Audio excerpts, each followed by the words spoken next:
Et nous allons lire le verset 23. C'est un chapitre de la Bible que nous devons connaître par cœur. Romains chapitre 16, il y a beaucoup de choses qui sont dans ce passage qui peuvent nous édifier nous-mêmes. Dans Romains chapitre 16, il y a beaucoup de choses. Mais au verset 16 et verset 23 plutôt, on nous dit que Gaius, mon hôte, et celui de toute l'Église vous salue.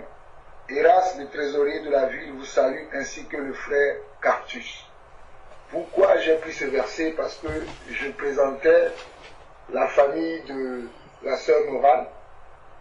Et je disais tout à l'heure que quand nous allions en Belgique, et c'est eux qui nous reçoivent. J'ai commencé par aller en Belgique, ça fait de cela maintenant 3 ans.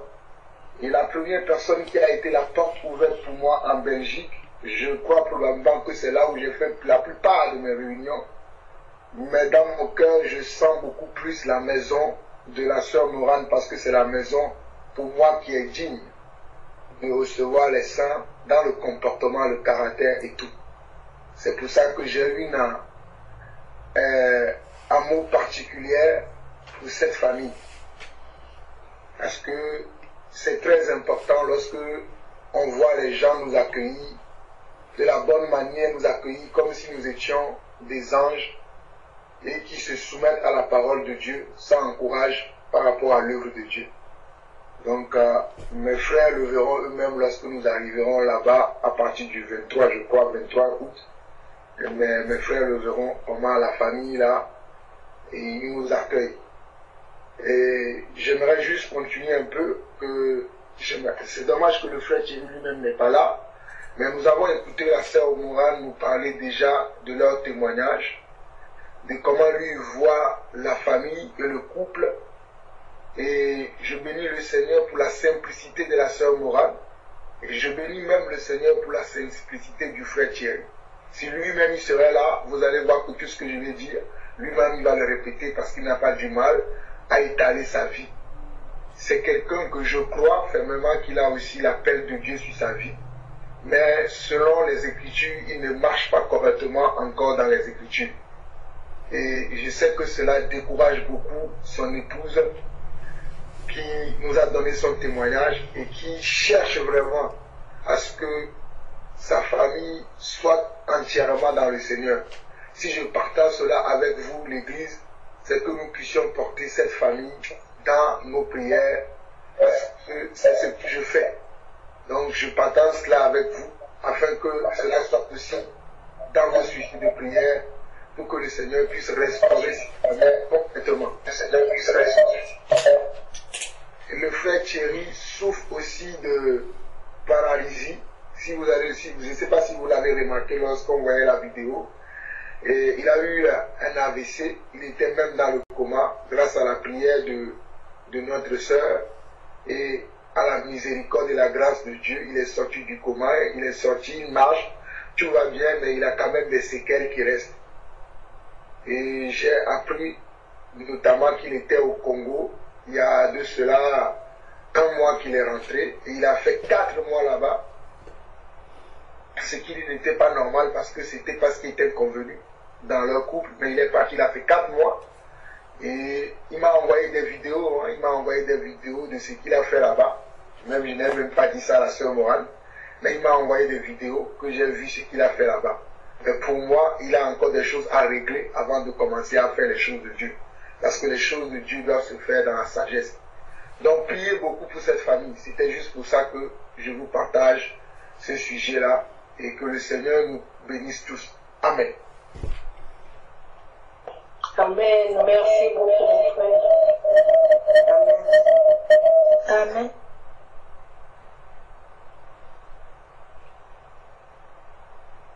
Gloire au Seigneur. Alors, est-ce qu'il y a des sujets de prière?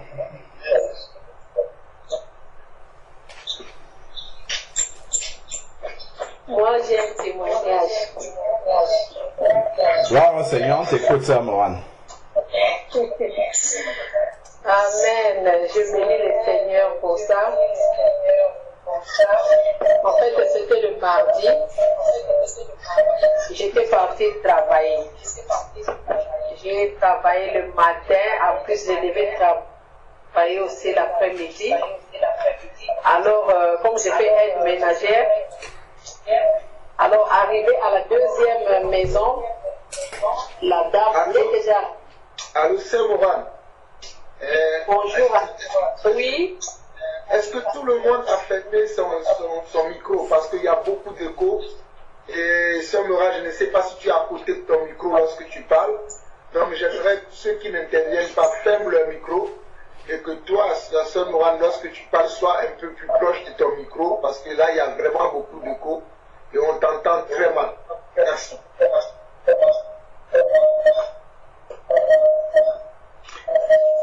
Allô? Oui, vas-y, Sœur Moran. Oui, allô, vas-y. Allô? Oui, on te suit. Oui, on t'écoute. Ah, merci beaucoup. Bon, en fait, c'était mardi. En fait, mon travail, je fais aide ménagère à domicile. Alors, le mardi, je travaillais 2 places. Je travaillais le matin et je devais aller travailler encore l'après-midi. Et quand j'ai fini dans notre maison pour aller dans la maison de l'après-midi, vraiment, il faisait très, très chaud. Même pour rentrer dans la voiture, je disais, encore aller travailler avec la chaleur. Donc vraiment, il faisait vraiment chaud. Je dis, bon, ça va, je vais quand même aller puisque j'ai quitté la maison pour aller travailler. Alors j'arrive chez la dame, je sors, c'est une vieille dame, directement elle ouvre la porte. Oh, Gertrude, ça va? Je dis, oui, ça va. Bon, je m'appelle aussi Gertrude, j'en ai 2. Alors elle me dit, directement, elle me dit, tu sais ce que tu vas faire aujourd'hui? J'ai dit non. Elle me dit, tu vas faire le contour de ma maison, donc tu me fais les vitres. J'ai dit, mais Seigneur, ça c'est quoi ça? Avec la chaleur, la dame ne me demande même pas si j'ai mangé, si j'ai soif, je dois boire même de l'eau, rien du tout. Alors j'étais là, je dis, directement j'ai pensé, j'ai dit, moi je dois arrêter avec le travail là, parce que là, tu travailles la maison, elle n'a même pas, il ne sait même pas voir que non, il ne faut même pas monter quand il fait chaud, on ne peut même pas travailler dehors. Mais elle, comme c'est une vieille dame, pour elle, ben, tu dois travailler. Alors j'étais là, j'avais la colère en moi, mais je dis non, c'est mon travail, j'ai signé le contrat et je dois le faire. Alors j'ai pris tous mes outils de travail pour travailler. J'étais là, je dis, je ne vais pas changer ce travail, je vais toujours rester là dans le froid, dans le soleil, travailler dehors, là, les gens qui ne savent même pas te respecter, qui ne voient même pas comment est la température, ils te laissent travailler. Donc comme je suis gentille, je prends mes outils, j'ai commencé à travailler. Après, en tout cas, j'avais la colère en moi, hein, mais je travaillais quand même. Et ça s'est passé au moins 30 minutes et j'ai oublié. Après, quand je me suis rappelé que j'étais en train de travailler dehors, je vous dis, il n'y avait plus de soleil. Il n'y avait plus de soleil, la chaleur est partie. Donc, j'ai travaillé comme si on était en hiver. Moi qui avais porté une robe, tout là, je cherche à quoi, je dis, mais est-ce que je n'avais pas amené un pull? Parce que là, il fait froid. Après, il y a un esprit qui me dit, j'ai fait ça pour toi. Alors, j'étais vraiment contente. J'ai vu la main de Dieu, notre Dieu, il existe, il nous écoute ici. Donc, je bénis le Seigneur pour le miracle qu'il a fait le jour de mardi. Amen.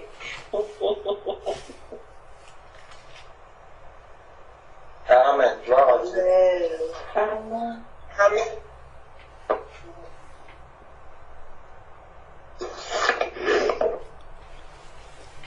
Gloire au Seigneur.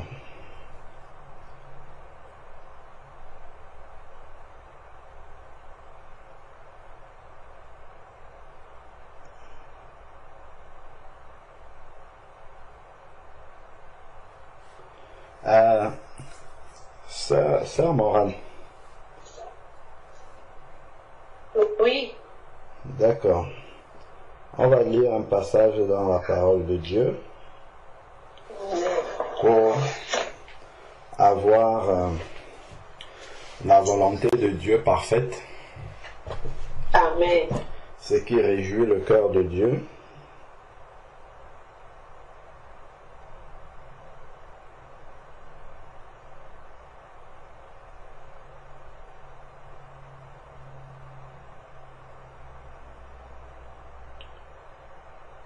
Alors, je suis en train de vérifier 2 passages. Parce qu'on a la même chose dans 2 passages. Je veux voir si les passages se complètent avant de choisir dans lequel on va lire les 2 passages. Ah, Isaac, non, tu fais pas ça. Alors,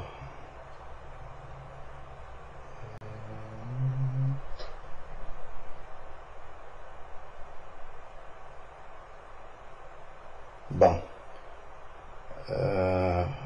ok, on pourra aller dans les 2 parce que ça se complète. Prenons un peu Éphésiens, chapitre 6.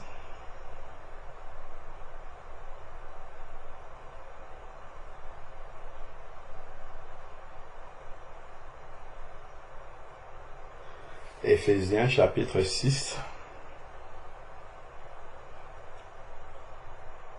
Éphésiens chapitre 6. Et nous lisons à partir du verset 5.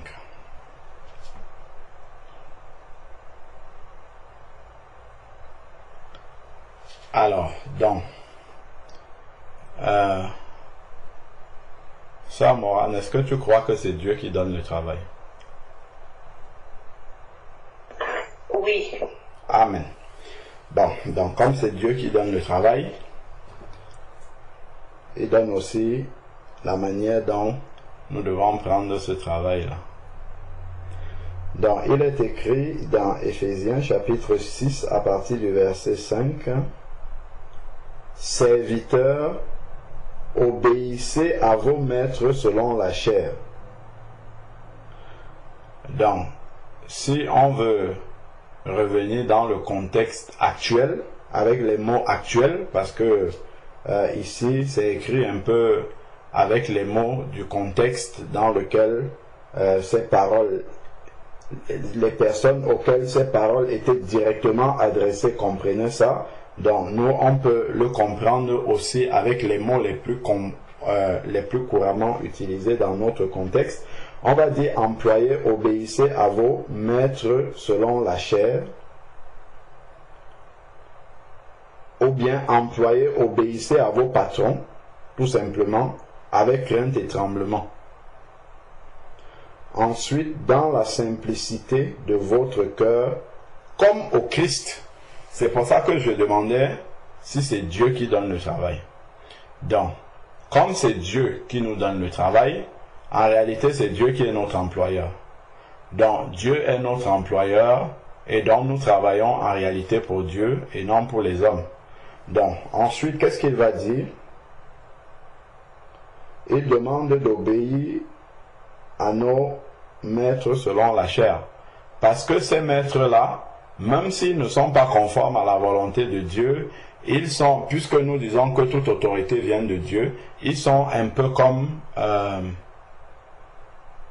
comment on va dire, ils sont quelque peu comme des représentants de l'autorité, voilà. Ils sont des représentants de l'autorité de Dieu pour nous.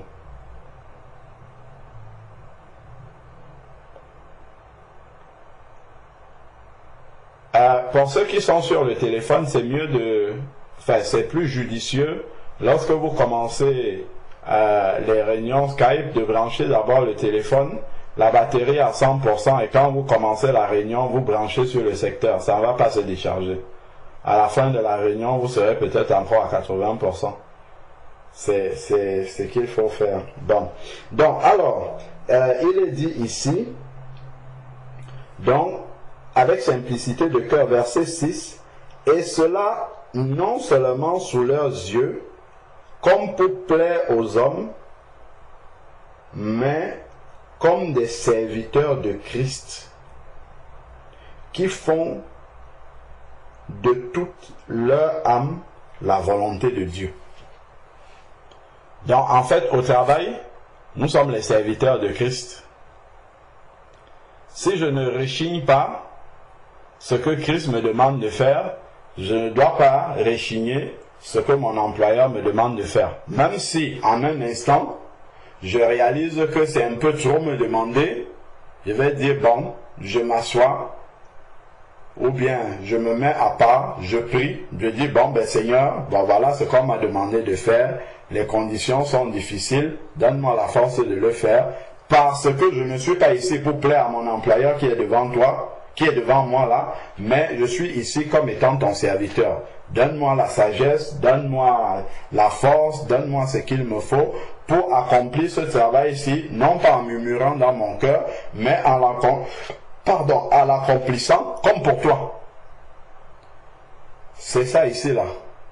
Donc, c'est ce que le Seigneur nous demande de faire ici. D'avoir de bonnes dispositions, il parle de simplicité de cœur, d'avoir de bonnes dispositions de cœur lorsque nous travaillons pour notre employeur, même si c'est du travail séculier, parce que on ne comprend pas souvent bien les choses et on pense que servir Dieu c'est seulement quand tu as ta Bible ouverte ou bien quand tu es en train de faire le travail du Seigneur tel que nous on l'entend, visiter les veuves, donner à manger aux pauvres, aller voir les orphelins, enfin ce qui nous semble être l'œuvre de Dieu vraiment, comme des versets ont cité, voilà les bonnes œuvres ainsi de suite. Même travailler pour notre employeur, tout dépend de notre disposition de cœur.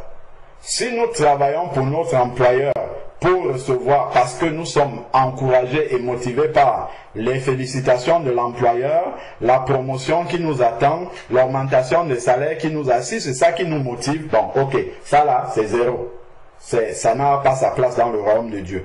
Mais si nous réalisons les versets qui sont écrits là, et que nous comprenons que, en fait, lorsque nous nous levons pour aller au travail, nous allons faire l'œuvre de Dieu, comme dans ta maison. Quand tu vas faire le ménage dans ta maison, c'est vrai que tu as besoin que ta maison soit propre, parce que c'est bien d'abord pour toi. Mais quand tu réalises que, en faisant le ménage chez toi, je peux le faire comme un acte d'adoration à Dieu, ça change tout. Donc, au lieu de faire le ménage en réchignant dans mon cœur, mais pourquoi la maison elle est sale comme ça, pourquoi les enfants ont fait ceci, pourquoi en murmurant, ainsi de suite, en fait, je peux le transformer en un acte d'adoration pour Dieu. Parce que Dieu prend plaisir également au ménage que je vais faire à la maison, à m'occuper des enfants. Je peux m'occuper des enfants simplement parce que c'est un devoir de père, je le fais juste comme un devoir et puis je m'arrête là. Mais lorsque je le fais en ayant conscience que je le fais comme pour Dieu, donc c'est un acte, en fait c'est l'œuvre de Dieu que je suis en train de faire et je le fais avec tout ce sérieux-là, en fait ça devient un acte d'adoration à Dieu.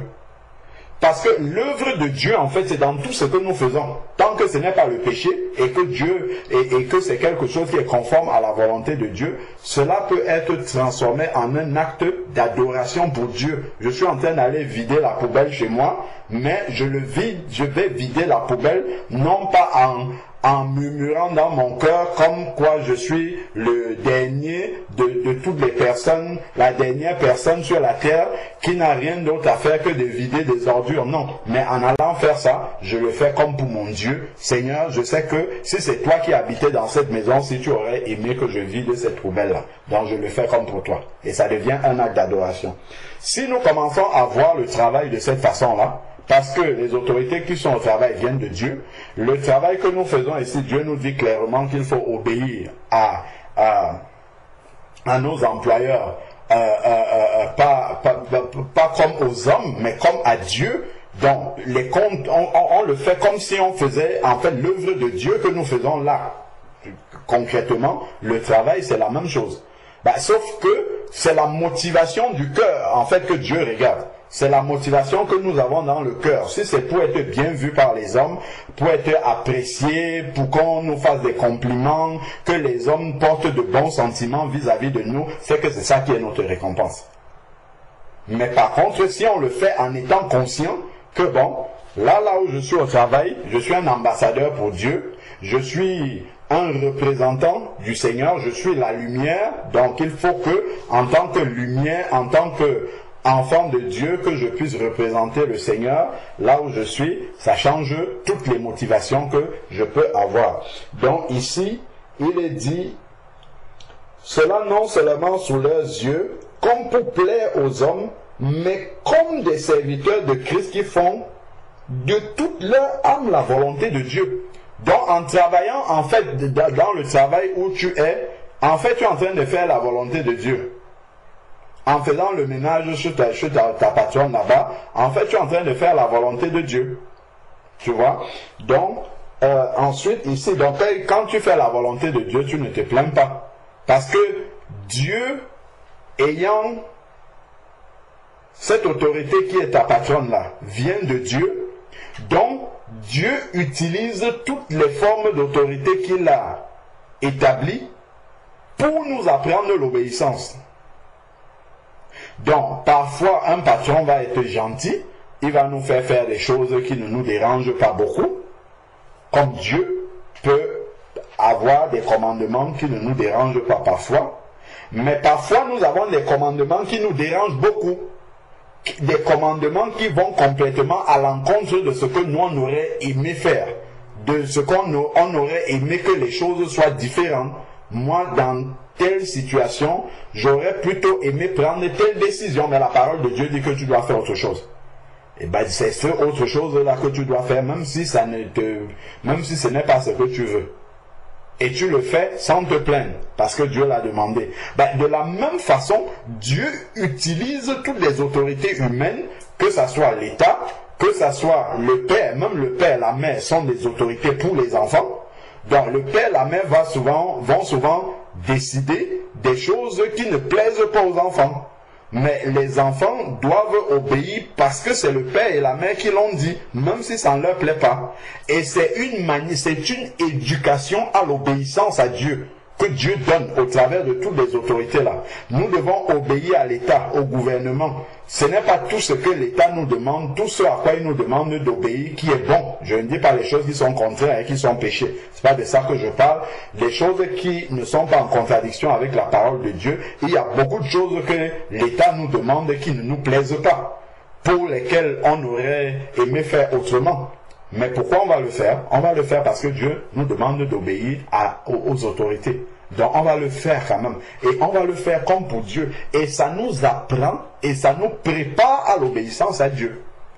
Donc en arrivant comme ça, et en voyant le soleil beaucoup dehors, le soleil qui tape là, et la dame te demande d'aller laver les vitres, si tu transposes ça dans un domaine qui nous parle plus comme étant le service de Dieu, imagine-toi un peu que, je ne sais pas moi, en plein hiver, bon, moi je vais renverser même la saison, en plein hiver, il fait moins 15 dehors, avec 40 cm de neige. Dieu parle dans ton cœur et te dit, sors maintenant Moran, tu vas parler de moi, tu vas témoigner de ce que j'ai fait dans ta vie à telle personne là-bas qui est sans abri dans la rue. Il fait tellement froid dehors, tu aurais envie de dire, Seigneur, là où je suis bien dans ma couette, on verra quand la température sera clémente, je serai mieux disposé à partir faire ça. Donc, Dieu lui va utiliser les circonstances de ton travail, il peut même utiliser le gouvernement. En fait, il va utiliser une autorité humaine qui a un pouvoir immédiat sur toi. Parce que Dieu, comme tu ne le vois pas, tu peux commencer à négocier avec lui. Dieu t'a parlé, tu vas dire, bon, Seigneur, en tout cas, quand le temps sera favorable, je vais aller le faire. Alors que la parole de Dieu nous dit bien, Paul dit à Timothée, prêche au temps favorable ou non. Donc, et en écoutant que Dieu te tue, est-ce que c'est même Dieu qui m'a parlé? Alors que c'est bien clair dans ton cœur que c'est Dieu qui te dit, sors là maintenant avec le temps qu'il fait là, ne regarde pas le temps, cette personne a besoin de toi. Donc, pour que nous soyons préparés à ces choses qui sont contradictoires, enfin pas contradictoires, qui sont contraires à notre volonté personnelle, par rapport à la volonté de Dieu, Dieu utilise des autorités humaines, donc que nous pouvons voir devant nous, qui ont une autorité immédiate sur nous. Je prends par exemple un employeur. Quand l'employeur te dit « fais A », si tu ne fais pas A, il te demande de prendre la porte. tu vas perdre ton travail immédiatement, ça aura une incidence concrète sur toi immédiatement, c'est qu'à la fin du mois, peut-être tu n'arriveras pas à payer ton loyer, à payer tes factures, ainsi de suite. Donc ça a une conséquence immédiate. Sauf que la désobéissance à la parole de Dieu peut avoir une conséquence immédiate ou bien une conséquence future. Donc, comme cette conséquence-là n'est pas forcément comme la conséquence du maître selon la chair immédiate là, on peut avoir tendance à avoir moins de crainte vis-à-vis de Dieu. On se dit, bon, Dieu comprendra, Dieu va faire ceci. Donc, Dieu, pour nous amener, pour nous régler, pour nous discipliner, il va utiliser les maîtres selon la chair pour nous régler. Comme ça, on aura appris l'obéissance au travers de ces maîtres de la chair qui vont souvent nous demander des choses qui ne sont pas conformes, qui ne nous plaisent pas et même parfois vont mal nous parler. Donc, en nous parlant mal et en nous demandant des choses qui ne nous plaisent pas, à la fois ça tue notre chair parce que le maître selon la chair, tu ne peux pas lui parler n'importe comment parce qu'en lui parlant n'importe comment, tu sais que c'est la porte que tu prends en même temps. Donc, ça va t'apprendre à travailler le fruit de l'esprit de la patience, de la maîtrise de soi. Tu ne vas pas engueuler ton chef, tu vas te retenir à cause de ton salaire. Parce que le salaire qui va passer là, ça c'est quelque chose de concret que tu vois avec tes yeux. Je ne sais pas si on peut voir avec autre chose. Ton salaire passe, tu vois ça avec tes yeux. Donc, ça te règle parce que tu sais que si le salaire ne passe pas là à la fin du mois, tu vois tous les prélèvements qui vont arriver. Tu sais, il y a les conséquences qui vont s'ensuivre, les lettres des huissiers, les relances de services de ceci, de cela, de cela, cela. Donc, quand tu vois tout ça dans ta tête, tu dis, ah, c'est beaucoup plus simple pour moi d'obéir à la vieille femme-ci, et comme ça je la bénis même, et puis je pars, je la laisse. Il ne faut pas qu'elle ramène les problèmes dans mon quotidien. Donc Dieu, en fait, il passe par là pour nous éduquer à l'obéissance, pour nous apprendre l'obéissance. Et il nous apprend dans ce qui est concret comme ça, pour que quand on va entrer maintenant dans le domaine spirituel, où les choses sont spirituelles, on n'a pas de menace, il n'y a pas quelqu'un qui est là avec une fiche de salaire qui nous dit si tu ne travailles pas, je ne te donne pas ton salaire. Dieu, lui, il est là, il est au ciel, il nous voit, nous communions avec lui par l'esprit. Donc, une fois que nous obéissons déjà au maître selon la chair, que nous voyons avec les conséquences immédiates, on sera formé à pouvoir obéir à Dieu que nous ne voyons pas, avec des conséquences qui ne sont pas forcément immédiates là devant nous. C'est une éducation. Parce que nous disons que nous sommes des enfants de Dieu. Et donc, comme nous sommes des enfants de Dieu, nous avons un Père qui nous éduque, comme nous aussi nous éduquons nos enfants. Donc, nous avons des méthodes pour éduquer nos enfants. Nous avons des choses que nous leur faisons faire pour leur apprendre la vie, pour leur apprendre l'obéissance, et ainsi de suite. Dieu aussi a ses méthodes pour nous enseigner l'obéissance. Donc, quand on a compris déjà le travail séculier, le travail ordinaire de cette façon-là, en fait, on a une approche différente. C'est-à-dire qu'on va se comporter avec nos chefs au travail, avec nos collègues, ainsi de suite. On ne va pas se comporter comme tout le monde peut se comporter, simplement guidé par les intérêts. Bon, voilà. Je vais un peu faire ceci pour m'attirer les bonnes grâces du chef, comme ça il pourra me défendre dans telle circonstance. Non, on ne va pas faire ça. Nous on fait tout pour la gloire de Dieu. Le même passage dans Colossiens chapitre 3 dit ça. Nous faisons tout comme pour le Seigneur, comme pour la gloire de Dieu. Si Dieu se réjouit par le travail que nous faisons, nous bénissons son Saint-Nom. Sachant que Dieu, lui, il ne voit pas seulement ce qui a été fait comme ça physiquement. Les actions pour Dieu ne commencent pas dans la manifestation physique des choses.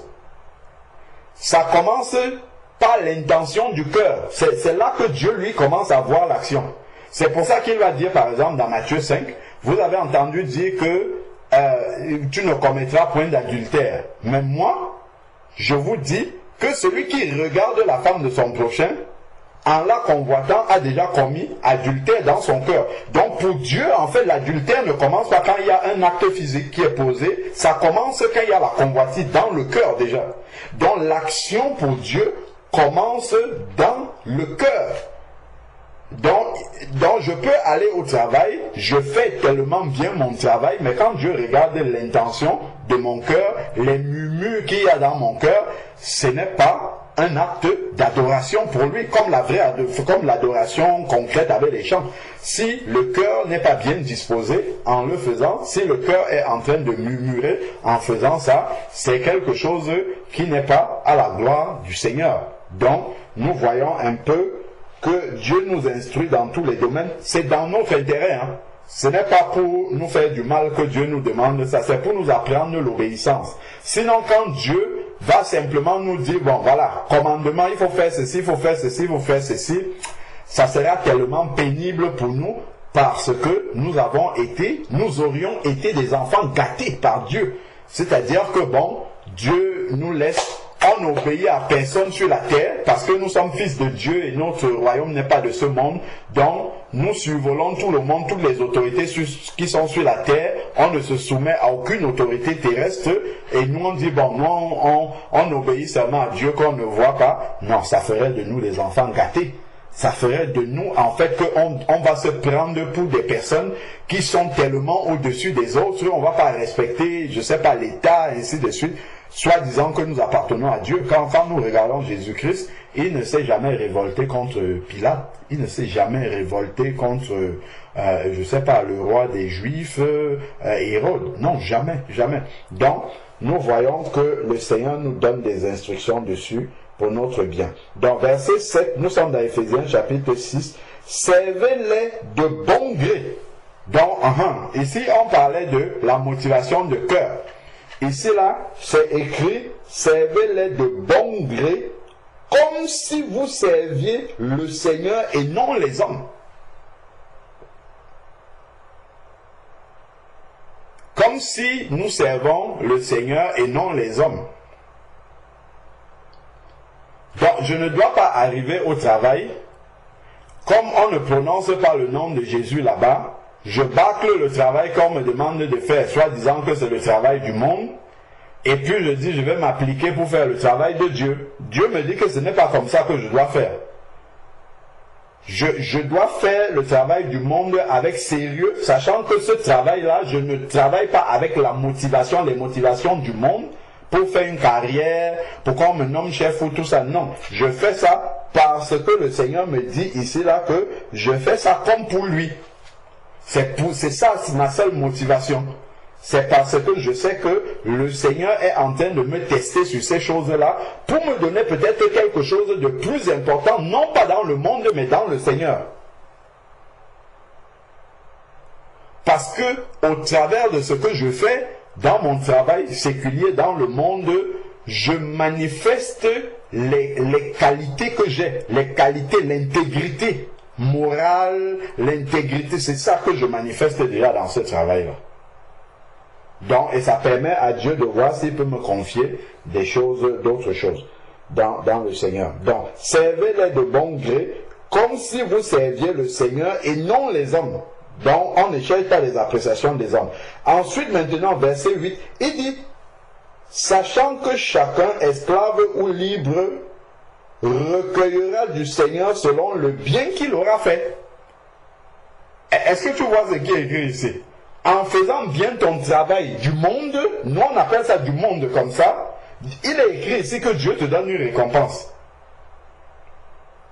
Et il peut te donner une récompense spirituelle. Hein? Ce n'est pas forcément l'argent qu'il va te donner. Comme il peut te donner la récompense du monde, il augmente ton salaire ou il te donne un meilleur travail. Comme il peut te donner aussi une récompense spirituelle. Parce que, en fait, tu avais compris que tu étais en formation pour Dieu, pas pour les hommes. Peu importe ce que les hommes vont dire sur ton travail, ce qu'ils vont dire. Mais comme toi, tu sais que c'est pour le Seigneur que tu es là et que tu travailles pour Dieu, tu te concentres par rapport à ce que Dieu pense de ce que tu es en train de faire là-bas. Donc, regardons un peu dans Colossiens 3. C'est la même exhortation, mais peut-être qu'il a rajouté des choses dedans. Je crois qu'il a rajouté un point qui est intéressant. C'est Colossiens chapitre 3 à partir du verset 22. Colossiens chapitre 3 à partir du verset 22, il est écrit, Serviteurs, obéissez en tout à vos maîtres, selon la chair, et non seulement sous leurs yeux, et cela non seulement sous leurs yeux, comme si vous cherchiez à plaire aux hommes, mais avec simplicité de cœur dans la crainte du Seigneur, comme on a dit. Tout ce que vous faites,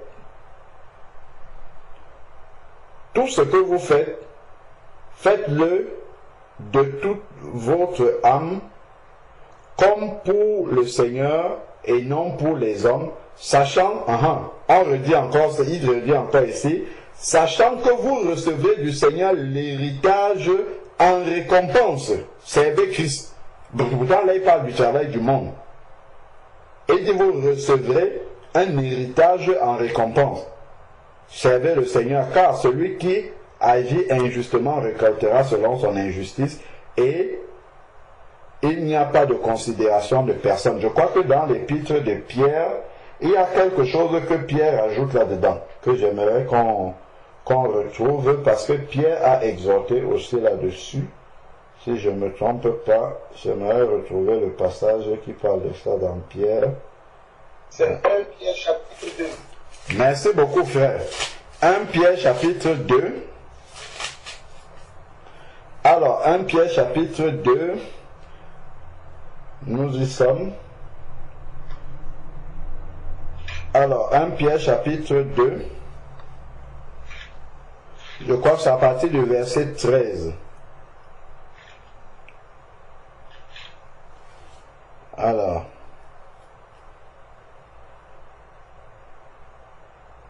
oui, c'est ça. Jusqu'au verset 20. Voilà, jusqu'au verset 20. Alors, donc, il dit ici, à cause du Seigneur. Donc, c'est toujours par motif de conscience pour le Seigneur. Quand, par exemple, le jour du baptême, quand on nous plonge dans les eaux du baptême, on dit que c'est un engagement de bonne conscience. Donc ça, là, ça fait partie de la conscience que nous avons vis-à-vis du Seigneur. Donc si l'enfant de Dieu dit, mon chef, c'est pas grave, je ne l'écoute pas, ainsi de suite, en fait, il a perdu sa conscience vis-à-vis du Seigneur. Donc nous devons toujours avoir cette conscience-là vis-à-vis de Dieu. Donc à cause du Seigneur, soyez soumis à toute institution humaine. Je vous assure que ça, là, ce verset-ci, ça m'a repris. Il y a des années en arrière, quand je venais de me convertir, il y a beaucoup de choses dont je me moquais même. Je disais, mais non, ça c'est des trucs des hommes, ça. Comme par exemple, dans une famille, je sais que moi, dans notre culture, par exemple, quand quelqu'un décède, il met un héritier. On va dire l'héritier du papa, l'héritier de la maman. Et puis ils ont des titres, il y a un nom pour lequel, moi je ne prononçais pas ces titres-là, je dis, ça ce sont des histoires, ça, ce sont des trucs des païens, ce sont des trucs des hommes. Quand j'ai lu ça, je dis, oula, c'est écrit de respecter toute institution humaine. Les hommes si on dit, voilà l'héritier du père, je dois lui donner ce respect-là. Parce que les hommes le respectent comme étant le remplaçant, le représentant du père. Et d'ailleurs, les héritiers aussi sont dans la parole de Dieu. Pourtant, c'est quelque chose que je balayais du revers de la main. Je disais, non, attends, ça ce sont les hommes qui ont décidé ça. Ça n'a rien à voir avec l'autorité du Seigneur. Mais non, le Seigneur dit, toute institution humaine. Alors, donc, soit au roi comme souverain, soit au gouverneur comme envoyé par lui, donc par Dieu. Donc même le gouverneur a un rôle qu'il joue pour Dieu. Lui-même, il ne sait pas. Il ne sait pas qu'il est là pour régler. Quand on regarde, par exemple, la plupart de codes pénals dans le monde entier, en fait, c'est basé sur les 10 commandements. Si quelqu'un vole, on va l'arrêter. Si quelqu'un... tout ça, c'est ce qui est écrit dans les 10 commandements, là. C'est là-dessus que c'est basé. Donc, en fait, en réalité, ils font appliquer la loi de Dieu. Et tout être humain, à part ceux qui ont décidé de se mettre hors la loi, obéissent quelque part à la volonté de Dieu. Même comme ils ne reconnaissent pas Dieu, même comme ils rejettent Dieu, mais la loi à laquelle nous nous soumettons là, elle vient de Dieu. Donc, ensuite ici, donc il nous est dit ici, comme envoyé par lui pour punir. C'est Dieu qui envoie les gouverneurs pour punir ceux qui font mal. Dans leur punition aussi commence déjà ici sur la terre. Et louer ceux qui font bien. Car la volonté de Dieu qu'en faisant le bien, vous réduisez au silence l'ignorance des insensés, comme des hommes libres, sans faire de la liberté un voile qui couvre la méchanceté. Ah, ça là, c'est encore un point sur lequel nous devons faire attention. Nous sommes libres en Christ, mais il ne faut pas que dans notre excès de liberté en Christ, que nous piétinons les autres. Que nous manifestons finalement la méchanceté. Non. Dans notre liberté en Christ là, on doit ressentir l'amour et la miséricorde du prochain. Après, c'est à nous de tourner et de trouver des exemples concrets dans lesquels ce morceau de verset-là s'applique. Donc, mais comme des serviteurs, ensuite de Dieu, honorer, qu'est-ce qu'il dit? Il dit honorer tout le monde. Nous ne devons pas voir celui-là, on arrive à la mairie, on voit celui qui ouvre le portail, on dit, ah, celui-ci, il n'a rien fait de sa vie, tout son travail c'est d'ouvrir le portail, ouvre-moi sa vie. Non. Non, non, pas du tout. On dit d'honorer tout le monde. Ce n'est pas par rapport au rang social des gens qu'on doit essayer de les honorer ou pas. Que ce soit le balayeur de la mairie ou bien le maire lui-même, on dit d'honorer tout le monde. Bonjour monsieur, on est poli, voilà, exactement. Donc, honorer tout le monde, aimez vos frères, craignez Dieu, honorer. Il dit même d'honorer le roi. Nous, on va dire, Macron, là, c'est même qui? On l'appelle comme ça, comme notre ami, avec qui on marche tous les jours. Il s'est écrit d'honorer le roi. C'est ce qui est écrit ici, là. Honorer le président de la République. Il faut lui donner sa place.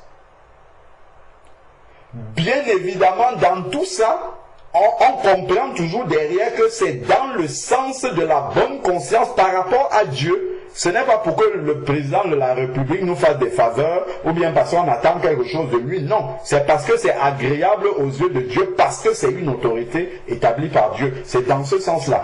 Qu'il sache qu'il est autorité établie par Dieu ou qu'il ne le sache pas, la plupart ne le savent même pas, mais ce n'est pas par rapport justement au fait qu'ils le savent ou pas, qu'ils en aient conscience ou pas, que nous devons les honorer. C'est parce que nous connaissons la vérité, eux-mêmes là qui exercent ces fonctions-là ne connaissent pas la vérité, mais nous devons nous comporter comme des personnes qui connaissent la vérité, même si eux ils ne le savent pas.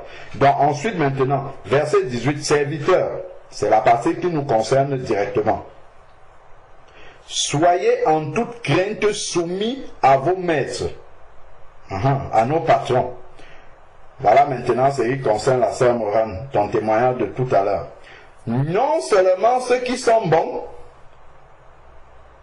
et doux, c'est pour ça que je voulais lire ce passage ici.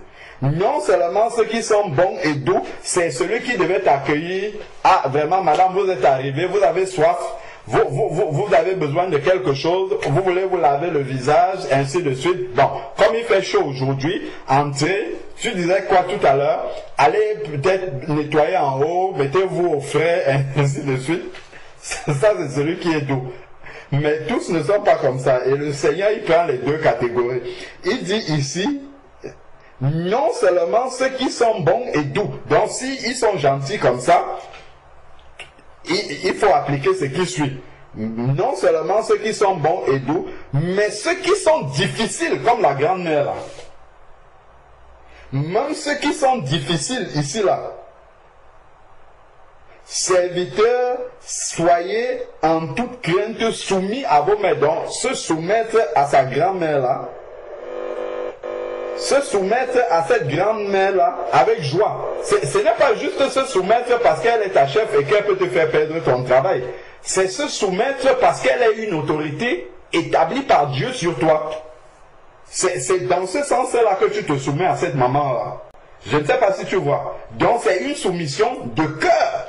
Parce que Dieu, ce n'est pas juste qu'il va voir que bon, ok, Morane a fait ce que la maman-là lui a demandé et puis c'est bon. Non, non. Et Dieu va voir avec quel cœur. Est-ce que c'est en en rechignant dans ton cœur? Et est-ce que c'est en murmurant, en disant, cette maman-là, cette vieille-là, elle pense même que quoi? Comment elle peut me faire travailler sur le soleil? Comment elle... Donc, tous ces murmures-là, tu vois, et ça, parfois, si on n'est pas, comment dire, si on ne le sait pas, on va trouver que c'est légitime de se plaindre comme ça. Je dis légitime devant Dieu. Hein.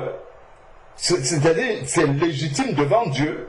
Un peu comme on voit dans Luc chapitre 10, verset 38, avec Marthe et Marie. Quand Marie est assise, elle écoute la parole de Dieu, Marthe est en train de s'organiser là pour ramener voilà, aux soins domestiques.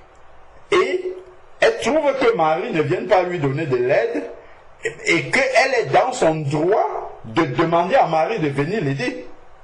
Et que le Seigneur, elle dit, Seigneur, ne te mets-tu pas en peine? C'est-à-dire qu'elle, comment dire, elle accuse même le Seigneur, tellement elle est sûre d'être dans son droit, qu'elle accuse même le Seigneur, que, mais Seigneur, comment ça ne t'irrite pas de voir Marie assise là, elle ne fait rien, alors que je suis en train de faire tout ce que je fais là? Et le Seigneur l'a recadré en lui disant, Marthe, deux fois, pour que son esprit sorte un peu de toutes les tâches qu'elle était en train de faire là, et se concentre un peu parce qu'il avait quelque chose à lui dire d'important. Marthe, tu t'as fait pour beaucoup de choses. Une seule chose est utile et Marie, elle a choisi la bonne part. Donc il a ramené comme ça tout de suite à la réalité. Alors qu'elle avait la certitude que sa plainte devant le Seigneur était justifiée. De la même manière que devant un maître qui n'est pas bon et doux, qui est difficile, on peut se plaindre en pensant être dans notre bon droit de nous plaindre devant Dieu, en disant, Seigneur, regarde ce que le patron là me demande de faire. Ça, ce n'est pas normal. Nous ne sommes plus à l'époque de l'esclavage. C'est fini ça. Donc, on est en train de respecter comme ça dans notre cœur, alors que Dieu nous a mis en formation là-bas. C'est une formation que Dieu est en train de nous tailler, de nous polir, de nous mouler, de nous former entre les mains de ces maîtres difficiles-là. Pour que lorsqu'il va nous donner du travail difficile maintenant dans l'œuvre de Dieu, qu'on soit déjà habitué à faire, à obéir sans, comment dire, sans rechigner. Donc, non, mais aussi à ceux qui sont difficiles. Car c'est une grâce que de supporter des peines. Tu vois? Donc, ce n'est pas que Dieu dit que ce n'est pas pénible d'obéir à un patron qui n'est pas gentil. Dieu reconnaît que c'est pénible. Donc, ce n'est plus la peine de se plaindre encore auprès de Dieu. Il le sait déjà. Il sait que tel patron est difficile. L'autre, il est doux et bon. Donc, la difficulté de ton patron, le Seigneur le sait déjà. Et quand il t'envoie chez le patron qui est difficile là, il sait qu'il est difficile. Et il t'envoie quand même là-bas. Donc, comme c'est Dieu qui donne le travail, c'est aussi Dieu qui donne les lieux là où tu dois aller travailler et qui choisit les personnes pour lesquelles tu dois travailler. Et il sait pourquoi il a choisi ces personnes-là. Donc, ici, il dit car c'est une grâce que de supporter les peines. Donc, le patron difficile va peut-être mal te parler, va te faire des choses qui ne vont pas te plaire, mais tu vas supporter. Ce n'est pas que ça sera agréable, mais tu vas supporter par motif de conscience pour Dieu. Un peu comme quand Jésus va dire, si on te gifle à gauche, montre aussi l'autre joue. Quand tu montres l'autre joue, ce n'est pas parce que c'est agréable, mais c'est parce que Dieu te demande de supporter. Et en le faisant, ça te procure la joie. Pourquoi? Parce que tu sais que c'est la volonté de Dieu que tu es en train de faire. C'est pour ça que tu vas accepter qu'on te gifle sur l'autre joue sans te plaindre. De la même manière ici, ce n'est pas parce que ce que le patron difficile aura fait te réjouit. Non, c'est parce que en supportant, tu sais que ça réjouit le cœur de Dieu, parce que Dieu dit oui, voilà ma fille qui est en train de m'obéir parce que je lui ai demandé ça. Et Dieu se réjouit.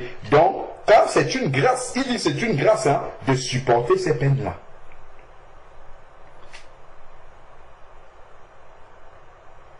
nous voulons des grâces. Souvent, que ta grâce vienne sur nous. Et il y a certaines grâces que Dieu veut nous donner en nous faisant passer par ce genre de circonstances-là. Donc nous prions souvent pour demander la grâce de Dieu. Quand il exauce ça maintenant, on ne reconnaît même pas que c'est l'exaucement de Dieu. Hein, Sœur Morane? Tu as peut-être prié, tu as demandé la grâce de Dieu pour un sujet. Seigneur, je n'arrive pas à crucifier ma chair. Je n'arrive pas. Accorde-moi la grâce de pouvoir crucifier ma chair. Accorde-moi la grâce que quand mon mari me parle, je ne réponde pas. Le Seigneur dit, bon, ok. Pour le mari là, ça va être compliqué dès le départ. Je t'envoie en formation. Je t'envoie chez une grand-mère là-bas. Elle va te faire des choses que tu n'aimes pas et elle va mal te parler en plus. Donc quand tu arrives sur le terrain, tu dis, hey, ça là c'est sûr que ça c'est le travail du diable. Ça ne peut pas être Dieu qui a donné ce travail là. Parce que Dieu dit dans ça, et tout de suite le verset va venir. Comment dire, les bénédictions de Dieu ne sont suivies d'aucun chagrin. Tu vas dire, ah, Dieu veut que notre joie soit parfaite. Donc, et il ne fait suivre d'aucun chagrin les bénédictions qu'il nous donne. Et tu vas dire, non, je vais abandonner le travail ici. Parce que je sens que ça c'est l'ennemi qui est là. Donc tu vas commencer à voir la persécution. Tu vas commencer à voir l'ennemi partout, l'ennemi en train de me combattre. En fait, c'est parce que, bon, la femme là, c'est parce que je loue le Seigneur qu'elle me fait ça, c'est parce que je fais... Donc, on va commencer à dire ça alors que nous sommes simplement en formation un pour Dieu et nous avons prié nous-mêmes pour demander la grâce de Dieu et il dit que c'est une grâce. Donc, il répond à cette grâce-là, mais de cette façon-là. Donc, le langage de Dieu, parfois, peut nous dérouter si parce que c'est vrai qu'en lisant la parole de Dieu, il y a des parties qui nous dérangent. Honnêtement, même moi-même, ce que je lis là, ce n'est pas parce que c'est la parole de Dieu, mais ça nous dérange quand nous lisons ça. Mais donc, quand on va lire ça, on va dire non, ça là, ce n'est pas ces versets-ci qui vont venir dans notre esprit, ce sont les autres versets où on va dire que, ah, vraiment, j'ai la bénédiction du travail, mais le diable n'est pas content. C'est pour ça qu'il me donne maintenant des personnes qui ne sont pas gentilles avec moi, des personnes qui me parlent n'importe comment, et ainsi de suite. Alors que là, je suis en pleine formation du Seigneur, et à la clé de ça, il y a une grâce qui va arriver dans ma vie. Et c'est le diable justement qui te fait murmurer, pour que tu ne fasses pas le travail du Seigneur comme il faut. Alors que quand tu es en train de murmurer, tu justifies ça devant Dieu, tu dis non, Seigneur, je sais que toi tu ne peux pas être ici. Si tu étais ici, la maman là, elle devait m'accueillir avec l'eau glacée, elle devait me faire asseoir, elle devait même peut-être me proposer du jus, elle devait me dire attends d'abord que la température dehors baisse, comme ça tu vas, ou bien reviens même un autre jour quand il fera meilleur, tu vas pouvoir nettoyer les vitres à ce moment-là, je vais te montrer autre chose. Là on va dire non, là c'est la main de Dieu, tu vois. Alors que nous lisons ici là que c'est une grâce de supporter des peines par motif de conscience envers Dieu.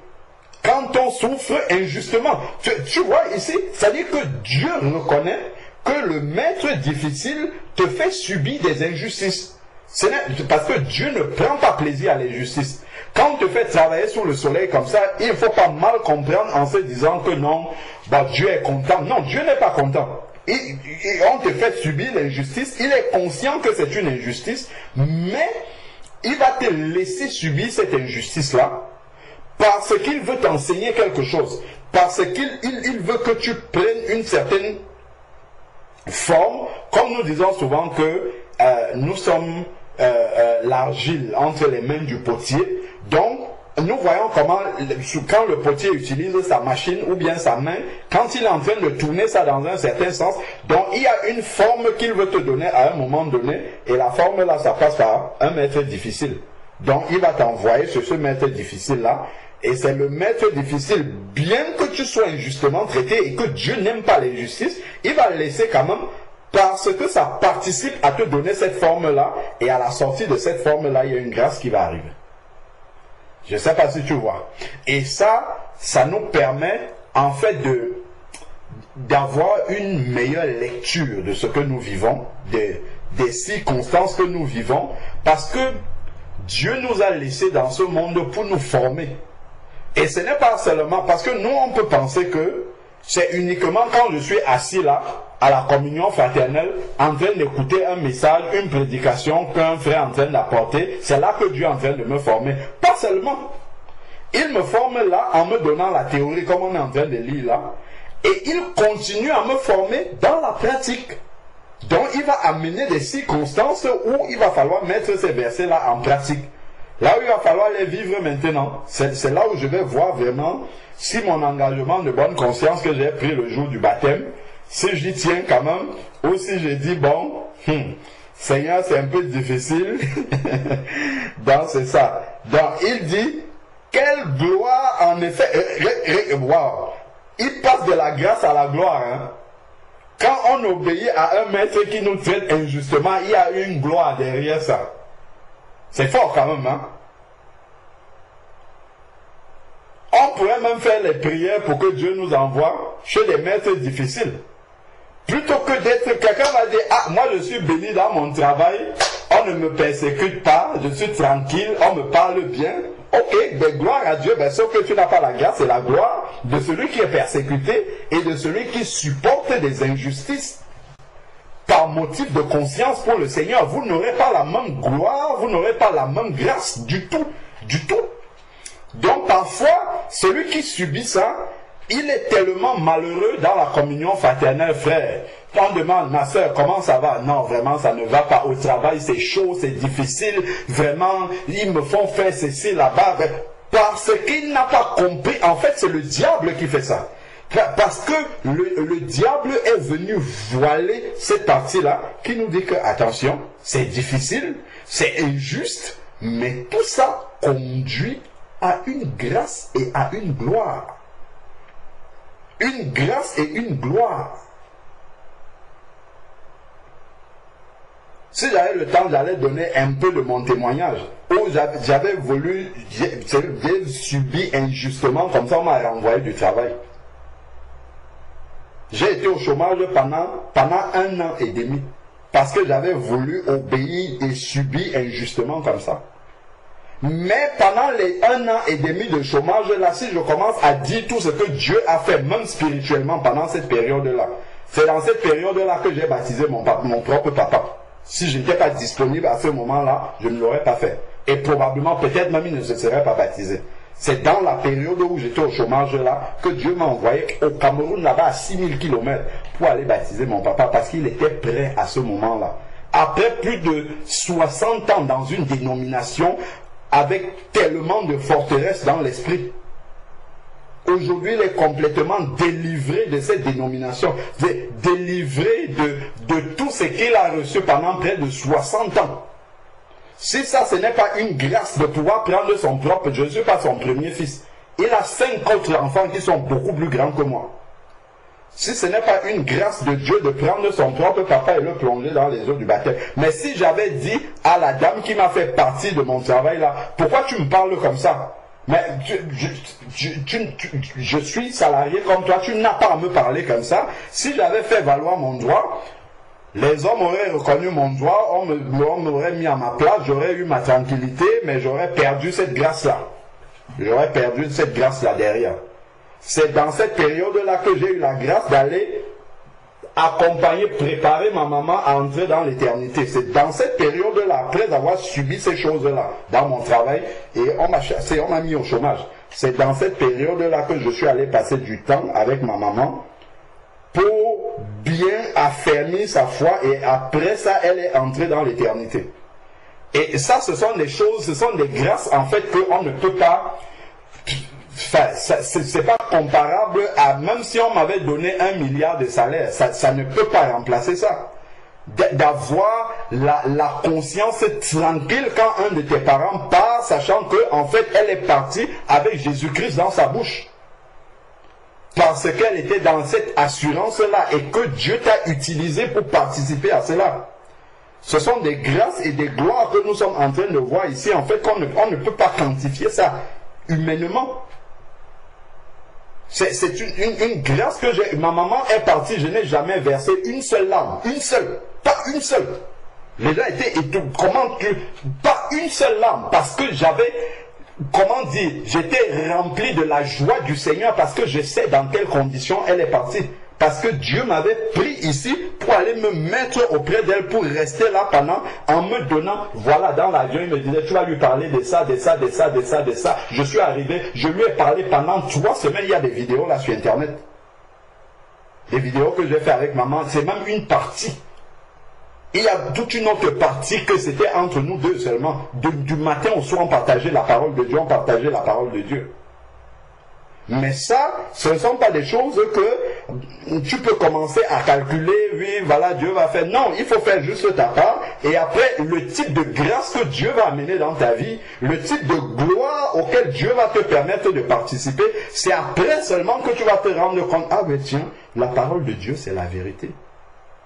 C'est la vérité. Sans compter après maintenant les grâces, comme il dit, recherchez premièrement le royaume des cieux et toutes choses vous seront données par-dessus. Sans compter les par-dessus que Dieu m'a donnés.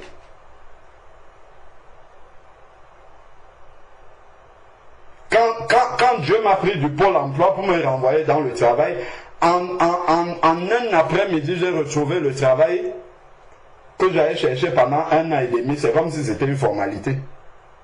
Avec 1 an et demi de chômage sur mon CV, où on me demande comment vous êtes resté 1 an et demi de chômage, comme ça, et ainsi de suite, on me pose des questions à l'entretien, des questions que je ne savais pas, mais on dit je vais vous prendre quand même. Ça, c'est vraiment Dieu qui est capable de faire une telle chose. Donc, le Seigneur parle ici là d'une grâce, c'est une grâce de supporter, il y a une grâce. Quelle gloire en effet y a-t-il à supporter de mauvais traitements pour avoir péché? Par contre, mais si tout en faisant le bien, vous supportez la souffrance, c'est une grâce devant Dieu. C'est une grâce devant Dieu. Non seulement c'est une grâce, parce que nous pouvons fuir, nous pouvons essayer de fuir ça, mais le Seigneur dit que c'est à cela, en effet, que vous avez été appelés.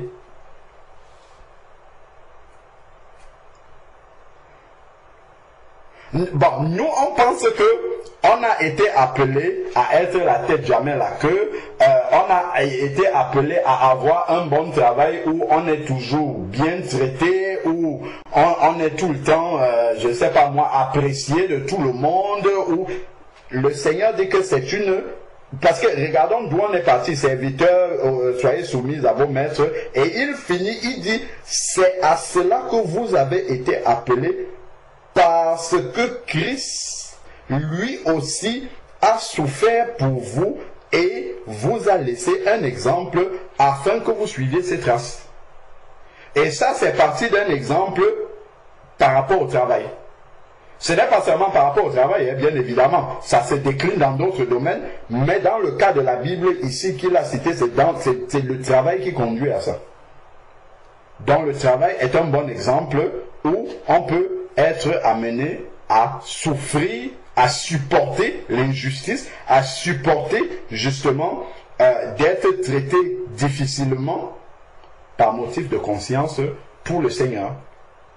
Donc c'est un exemple que nous avons là dans la parole. Donc vraiment,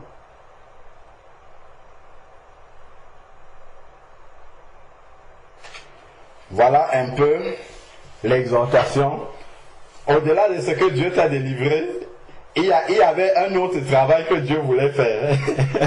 Maintenant, la prochaine fois, tu vas prendre le gros lot, comprenant ce que Dieu est en train de faire. Parce que parfois, Dieu utilise des moyens et des méthodes qu'on ne comprend pas forcément, mais l'école du Seigneur, c'est partout où nous sommes. Tu sors, tu vas au supermarché, Dieu est en train de t'enseigner. Tu sors, tu vas au travail, il t'enseigne là-bas. Je sais pas, tu es avec tes enfants, il t'enseigne. Donc partout, Dieu utilise toutes les circonstances de notre vie pour nous amener à grandir dans la mise en application. Parce que si je passe 25 heures dans la Bible à méditer, mais si je n'ai pas les travaux pratiques, si je n'ai pas des circonstances dans lesquelles il faut que j'applique la parole là, en fait, elle ne va pas me servir à grand chose, parce que je vais mémoriser les versets, je vais les connaître, mais après il faut des tests. c'est comme à l'école. À l'école, tu as des leçons, c'est comme la prédication qu'on fait là, des leçons. Après, maintenant, il y a les évaluations. Il faut passer les tests maintenant. Et parfois, les tests du Seigneur, le test commence, tu ne sais même pas que tu es en test. Tu penses que c'est juste quelque chose qui se passe comme ça alors que Dieu est en train de te tester. Quelqu'un vient, il te parle mal, tu ne lui as rien fait, ben Dieu attend de voir comment tu vas réagir. Il attend de voir parce que tu as dit, ah Seigneur, je te prie pour la maîtrise de soi parce que je vois que ce n'est pas encore là. Dieu dit, ah c'est ça que tu veux, la maîtrise de soi. D'accord, ok, pas de problème. Je vais te mettre dans des circonstances où il va falloir que tu te maîtrises. Et donc, tu vas voir, à longueur, la première personne, tu réagis mal. Ah, la deuxième personne revient encore. Il te parle encore plus mal que la première personne. Après, la troisième personne, elle t'accuse injustement de quelque chose que tu n'as pas fait. Après, tu vas dire, hey, mais qu'est-ce qui est en train de se passer? Vous vous êtes entendu pour venir me faire tout ça? En fait, tu as oublié que tu as fait une prière. Peut-être dans ta prière le matin, c'est ça que tu as demandé à Dieu. Tu as dit, Seigneur, la maîtrise de soi, je vois quand j'examine comment je marche, je vois que ce n'est pas encore là. Et Dieu dit, ah, c'est ça que tu veux travailler, on va donc travailler ça. Et il commence à te mettre une succession de... En fait, ces personnes-là sont des serviteurs de Dieu. Elles-mêmes ne savent pas qu'elles sont en train de faire le travail du Seigneur dans ta vie. Et toi-même, tu peux ne pas discerner que c'est l'épreuve du Seigneur que tu es en train de passer. Parce que le Seigneur veut t'amener à voir où est-ce que tu en es par rapport à ce que tu lui as demandé de travailler dans ta vie. Tu vois? Donc, et nous sommes tous à cette école-là.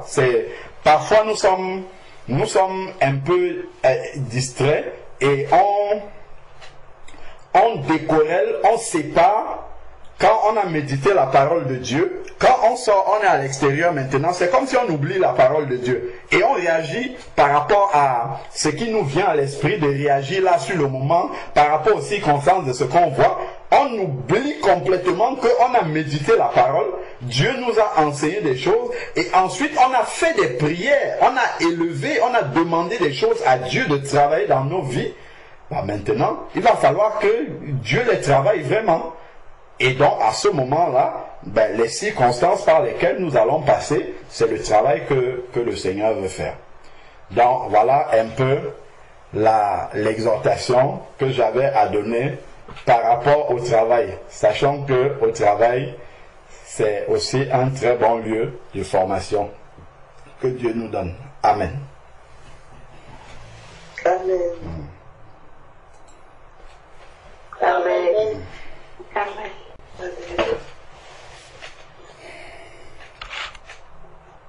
Ça vous plaît, on peut le sujet, Oh, pardon. Vas-y, ma soeur. Ah, pardon. En fait, je voulais dire merci pour tout ce que vous venez de dire. Avec tout ce que je traverse avec mon mari, j'ai compris. Parfois, l'envie de quitter, de laisser le foyer, de dire, bon, ça va, toi, tu fais ta vie à ton côté, moi, je le fais à mon côté. Comme ma famille, ils sont loin de moi, alors la personne qui est proche de moi, c'est lui que je suis avec. Donc, le Seigneur, il me travaille. Donc, je dis merci. Je sais que je suis dans l'école et ils sont en train de subir les épreuves. Donc, que le Seigneur puisse bien me tenir pour arriver jusqu'à la fin, pour porter la couronne de la gloire qui nous est donnée le dernier jour. Donc, vraiment, merci beaucoup. Amen. Amen. Amen. Amen. Amen. Amen. Amen. Amen. C'est la sœur Nadia. Je voulais dire que ça tombait bien le sujet, puisque moi, cette semaine, j'avais reçu du Seigneur le psaume 78 et il me faisait comprendre en fait qu'il pouvait beaucoup s'irriter en fait de nos murmures et que en fait nos murmures ils n'étaient pas justifiés parce qu'il nous appelait en fait à pratiquer les bonnes œuvres qu'il a préparées pour nous d'avance et que ces bonnes œuvres, à la différence de ce qu'on croit souvent, c'est pas des œuvres où on doit faire des associations caritatives, évangéliser, mais c'était surtout des œuvres qui détruisaient en fait la chair en fait en nous quoi. Et donc voilà, c'est très bien ce sujet. Je rends grâce à Dieu parce que je voulais le partager et ça s'est fait tout seul. Merci Seigneur. Amen. Amen, amen. Gloire au Seigneur. Amen, amen.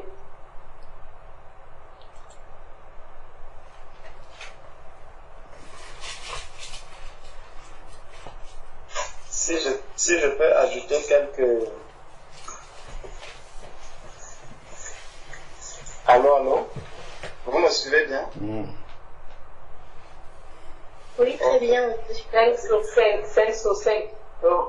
Ah, gloire à Dieu. Je vais partir d'abord de Matthieu 16. Matthieu 16, verset 24.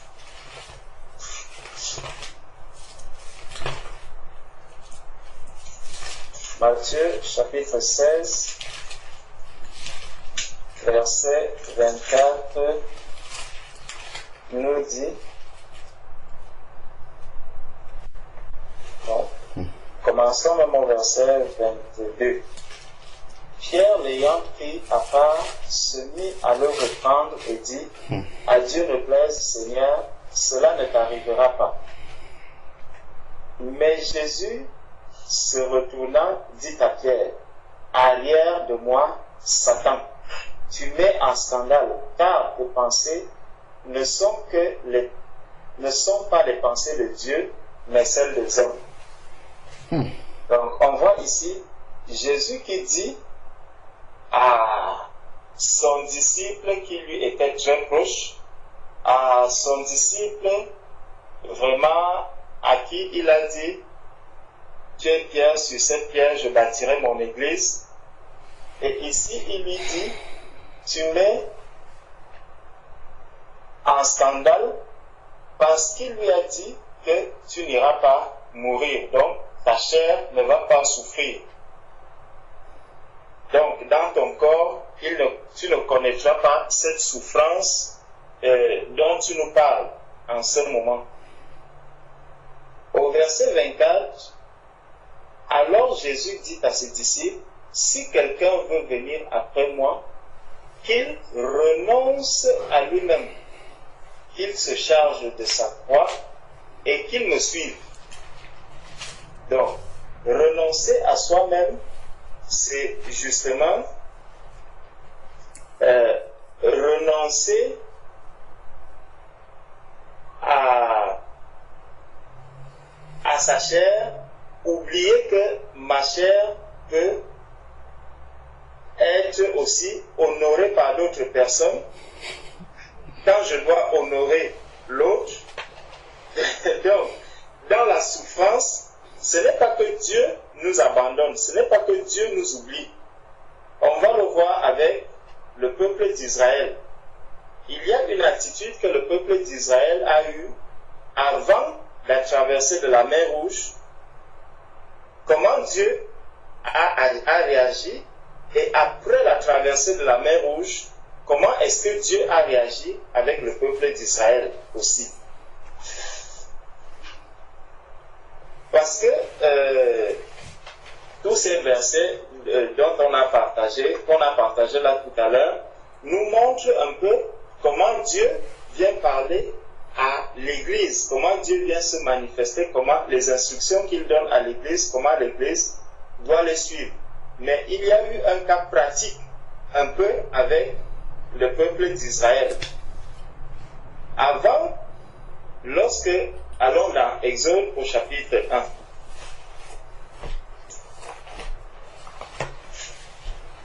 Dans Exode chapitre 1,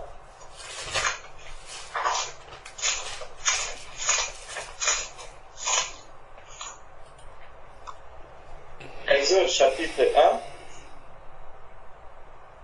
à partir du verset 8, il s'éleva sur l'Égypte un nouveau roi qui n'avait point connu, Joseph.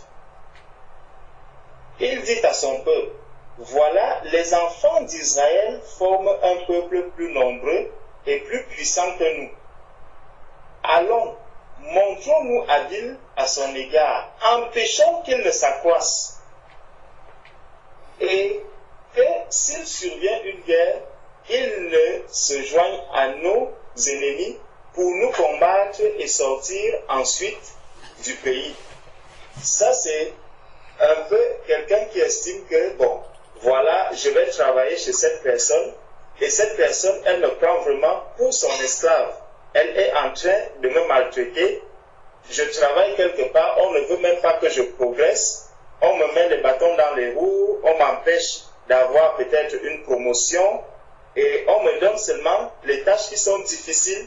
On n'a même pas une quelconque considération de ma personne. Donc, le peuple d'Israël aussi, ici, va être en difficulté même par rapport à la croissance numérique. Donc, ils font des enfants et même les Égyptiens trouvent un problème au fait qu'ils font des enfants. Donc, il va falloir réagir pour empêcher le peuple d'Israël de progresser en nombre, donc de manière numérique. Comme moi aussi, je peux trouver que mon patron même m'empêche peut-être de chercher, de postuler peut-être à un grade supérieur ou de faire ceci, parce qu'au lieu de me confier un peu des tâches de responsabilité, on me demande toujours de faire les mêmes choses, et parfois même quand je fais ces mêmes choses, ce n'est pas avec des bonnes appréciations, c'est avec des mauvaises appréciations, alors que je sais que j'ai bien fait mon travail, mais le résultat même n'est pas approuvé. Donc il y a tout cela qui peut venir m'empêcher, qui peut venir vraiment saper le moral de quelqu'un dans le cadre de son travail. Or, comme le frère disait tout à l'heure, ce n'est pas pour ces grades, ce n'est pas pour ces promotions, ce n'est pas pour le beau visage de mon employeur que je suis en train de travailler. Je suis en train de travailler pour Dieu. Et Dieu prendra soin de moi dans ce travail. Dieu veillera sur moi dans ce travail. Dieu fera toutes choses pour que je ne puisse pas être ébranlé dans le cadre de ce travail. Peu importe la souffrance, peu importe les persécutions que nous aurons dans le cadre de notre travail, sachant qu'en tant qu'enfant de Dieu, Dieu écoute. Ce n'est pas seulement pour nous, mais aussi Dieu est un Dieu juste. Même si tu ne crois pas en Dieu, si Dieu voit qu'il y a une injustice qui s'abat sur quelqu'un, même un païen, Dieu va veiller à ce que, parce que Dieu aime, tous les hommes sont des créatures de Dieu d'abord. Donc, quand Dieu voit que voici un peuple quand même, voici quelqu'un qui est dans le cadre de son travail, il a bien fait son travail, mais on le note mal. Supposons que c'est un païen. Même pour un païen, cela ne plaît pas à Dieu. Combien de fois aux enfants de Dieu que nous sommes? Donc, même quand un païen fait quelque chose de bien, Dieu ne va pas dire que ce bien qu'il est en train de faire là est mal. C'est vrai, il ne connaît pas Dieu, mais Dieu apprécie à sa juste valeur le bien qu'un païen va faire. Le bien que, par exemple, supposons que un rosicrucien arrive et il donne à manger aux pauvres. En dehors du fait qu'il est rosicrucien, Dieu trouvera quand même que le pauvre Lazare a eu de quoi manger. Ça c'est déjà pour la gloire de Dieu. Et peut-être le pauvre Lazare a même prié que Seigneur, je n'ai rien à manger aujourd'hui. Et le Seigneur voit un rosicrucien qui est riche. Il va le conduire vers le pauvre Lazare. Et quand il va voir, il va dire, cet homme-ci, qu'est-ce qu'il fait même là? Bon, il prend 10 €, il lui donne. Gloire à Dieu. La personne ne dira pas que Satan m'a donné l'argent. Lazare dira vraiment gloire au Seigneur. Il va rendre grâce à Dieu de lui avoir donné à manger. Donc Dieu est un Dieu miséricordieux et sa miséricorde, Dieu a toujours. Dieu est bon envers les chrétiens, il est bon envers les païens, il est bon envers tout le monde. Donc même dans le cadre du travail, si tu es en train de souffrir, il faut savoir que la main du Seigneur, le regard du Seigneur se porte sur toi et Dieu agit. Dieu agit. Ici, le peuple d'Israël va donc être empêché de faire quoi? De pouvoir procréer. C'est quand même quelque chose d'impressionnant. C'est des personnes que vous utilisez, mais vous ne voulez pas que ces personnes-là puissent avoir même, ne serait-ce que des enfants. C'est quand même chaud. Vous avez des personnes chez vous, bon, et ça se voit encore aujourd'hui, hein. Quelqu'un travaille. Par exemple, regardons un peu souvent on le voit avec des femmes de ménage. Une femme de ménage travaille pour quelqu'un. Quand elle tombe enceinte, son patron lui dit, de toutes les façons, ce n'est pas d'une femme enceinte dont j'ai besoin. J'ai besoin d'une femme qui n'a pas d'enfant pour pouvoir bien faire le travail que j'attends d'elle. Donc vraiment, excuse-moi, je vais te licencier parce que tu es enceinte. Il y a des femmes qui ont perdu le travail parce qu'elles sont enceintes. Il y a même des femmes qui refusent d'accoucher parce qu'elles exercent certains métiers. Elles se disent, je ne peux pas faire des enfants à cause de mon métier. Donc tout ça, c'est des injustices un peu que les uns et les autres peuvent subir. Imaginez une femme qu'on va licencier parce qu'elle fait des enfants. Vous pensez que cela plaît au Seigneur? Cela ne peut pas plaire au Seigneur. Mais maintenant, tout dépend de comment est-ce que cette femme aussi va gérer la situation à laquelle elle va faire face. Comment est-ce qu'elle va gérer ce licenciement?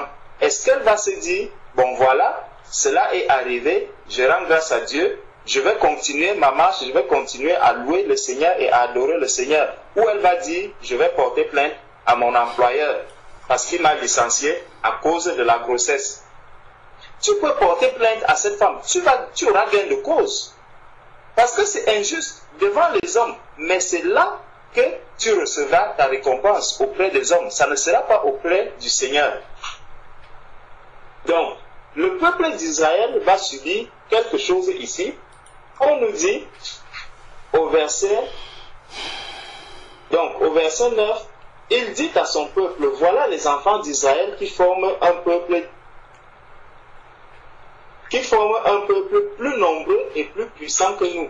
Allons, montrons-nous habiles à son égard, empêchons qu'il ne s'accroche et que s'il survient une guerre, il ne se joigne à nos ennemis pour nous combattre et sortir ensuite du pays.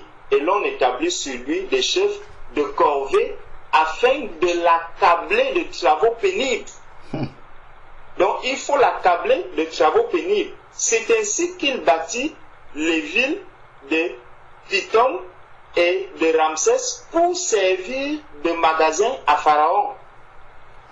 Mais plus on l'accablait, plus il multipliait et s'accroissait. Donc regarde, plus tu vas être maltraité dans ton travail, plus le Seigneur te donnera la force de travailler encore plus pour que le cœur de ton patron puisse être réjoui, pour qu'il soit même étonné de savoir mais comment est-ce que Morane arrive à avoir une telle force. Elle travaille sous le soleil. J'ai essayé même en hiver, sur les moins 15 degrés, je vois toujours Morane en train de travailler avec peut-être le foulard sur la tête, en train de louer le Seigneur, en train de chanter, je ne sais même pas qu'est-ce qu'elle est en train de mimer. Donc dans cette souffrance où on t'accable davantage du travail, tu reçois encore plus d'énergie venant du Seigneur pour réjouir encore davantage ton patron. Que quand il finit de regarder, il dit, non, aujourd'hui, elle m'a quand même dépassé.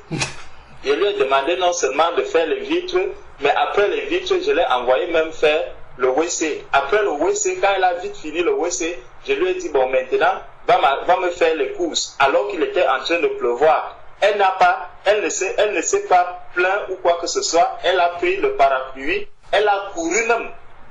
Elle n'a même pas marché sur la pluie, elle a couru et elle est revenue. Parce que le Seigneur va te donner la force. Donc on dit qu'il se multipliait et s'accroissait.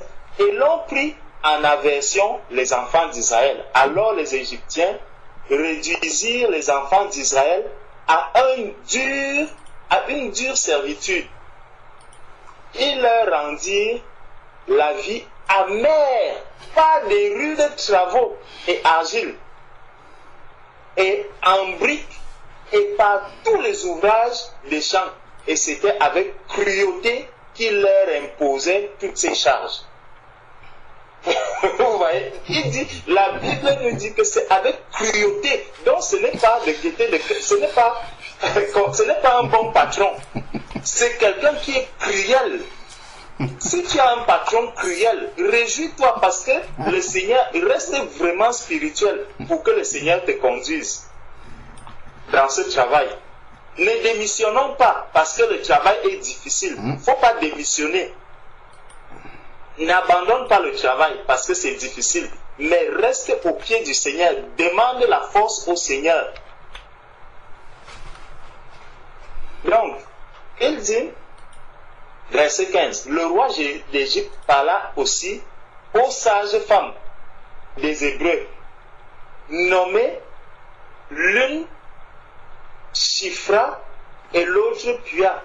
Il a dit, quand vous accoucherez les femmes des Hébreux et que vous les verrez sur les sièges, et si c'est un garçon, faites-le mourir, et si c'est une fille, laissez-la vivre.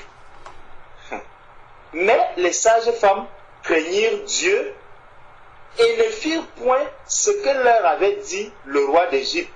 Elles laissèrent vivre les enfants. Vous pensez que cela est venu des sages femmes elles-mêmes?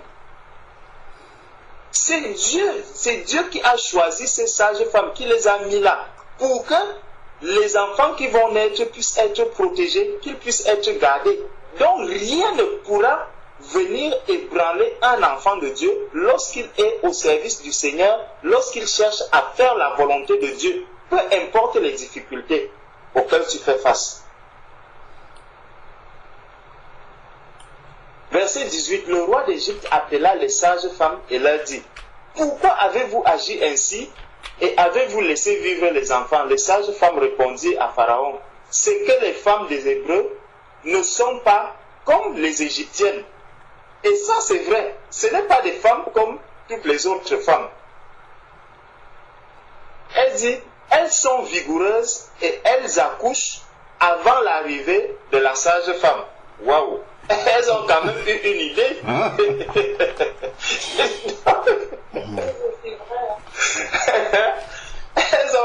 Elles ont quand même réfléchi pour pouvoir donner une telle raison à Pharaon en plus. Dieu fit du bien aux sages femmes et le peuple multiplia et devint très nombreux. Donc, Dieu va maintenant multiplier encore et bénir ces femmes, ces sages femmes qui sont là. Donc, Dieu va toujours mettre des personnes pour te soutenir, ma soeur, pour te soutenir, mon frère, dans le cadre de ton travail. Parce que même si tu es persécuté, même si tu es jugé injustement, à un moment donné, il y a toujours des personnes qui seront là et qui comprendront que non, en fait, ce que tu es en train de subir ici, c'est une injustice. C'est une injustice. Dieu va toujours mettre des témoins à tes côtés pour te soutenir et pour t'encourager, non pas à baisser les bras, non pas à déshonorer les personnes, tes chefs qui sont là, mais pour te faire comprendre que, mon frère, tu n'es pas abandonné, Dieu est avec toi, même par un païen, Dieu viendra te parler, pour te donner des paroles d'encouragement, pour que tu te souviennes que non, mon frère, ma soeur, tu n'es pas seul dans le combat, il y a quelqu'un quand même qui te soutient. Parfois même ça sera pour te dire que mais, tu es vraiment différent de tous les autres. Tu es vraiment différent de tous les autres parce que tu arrives à supporter ceci. Il y a quelqu'un d'autre, le frère Alain dans le témoignage qu'il nous avait donné, nous disait souvent qu'il y a un de ses collègues qui est venu leur dire que mais quelqu'un d'autre était ici à ta place, mais quand on lui a parlé de cette manière, il a appelé la direction et la direction, on est quand même venu pour régler la chose. Mais ça te montre donc que effectivement là, il y a quelqu'un qui peut croire en Dieu. Si c'est quelqu'un qui croit en Dieu qui est à cette place-ci, forcément, il va réagir d'une autre manière. Mais moi, quand j'apprends ceci, le Seigneur me donne des alertes pour que je comprenne que, attention, là où tu es déjà en terrain ennemi. Comporte-toi donc comme un véritable enfant de Dieu. Comporte-toi donc comme quelqu'un qui est au service du Seigneur, pour qu'il n'y ait aucune faute, pour que tu sortes de là sans défaillir en quoi que ce soit et que tu en partes la tête haute. Donc, au verset 21, il dit, parce que les sages femmes avaient eu la crainte de Dieu, Dieu fit prospérer leur maison. Alors Pharaon donna cet ordre à tout son peuple. Vous jetterez dans le fleuve tout garçon qui naîtra et vous laisserez vivre toutes les filles. Bon, on voit quand même que malgré tout cela, au chapitre 2, verset 1, un homme de la maison de Lévi avait pris pour femme une fille de Lévi. Cette femme devint enceinte et enfanta un fils. Elle vit qu'il était beau et elle le cacha pendant 3 mois. Ne pouvant plus le cacher, elle prit une caisse de jonc qu'elle enduisit de bitume et de bois. Elle y mit l'enfant et le déposa parmi les roseaux sur le bord du fleuve. L'enfant dont on nous parle là, c'est Moïse. On sait que c'est Moïse qui par la suite est venu sauver le peuple d'Israël.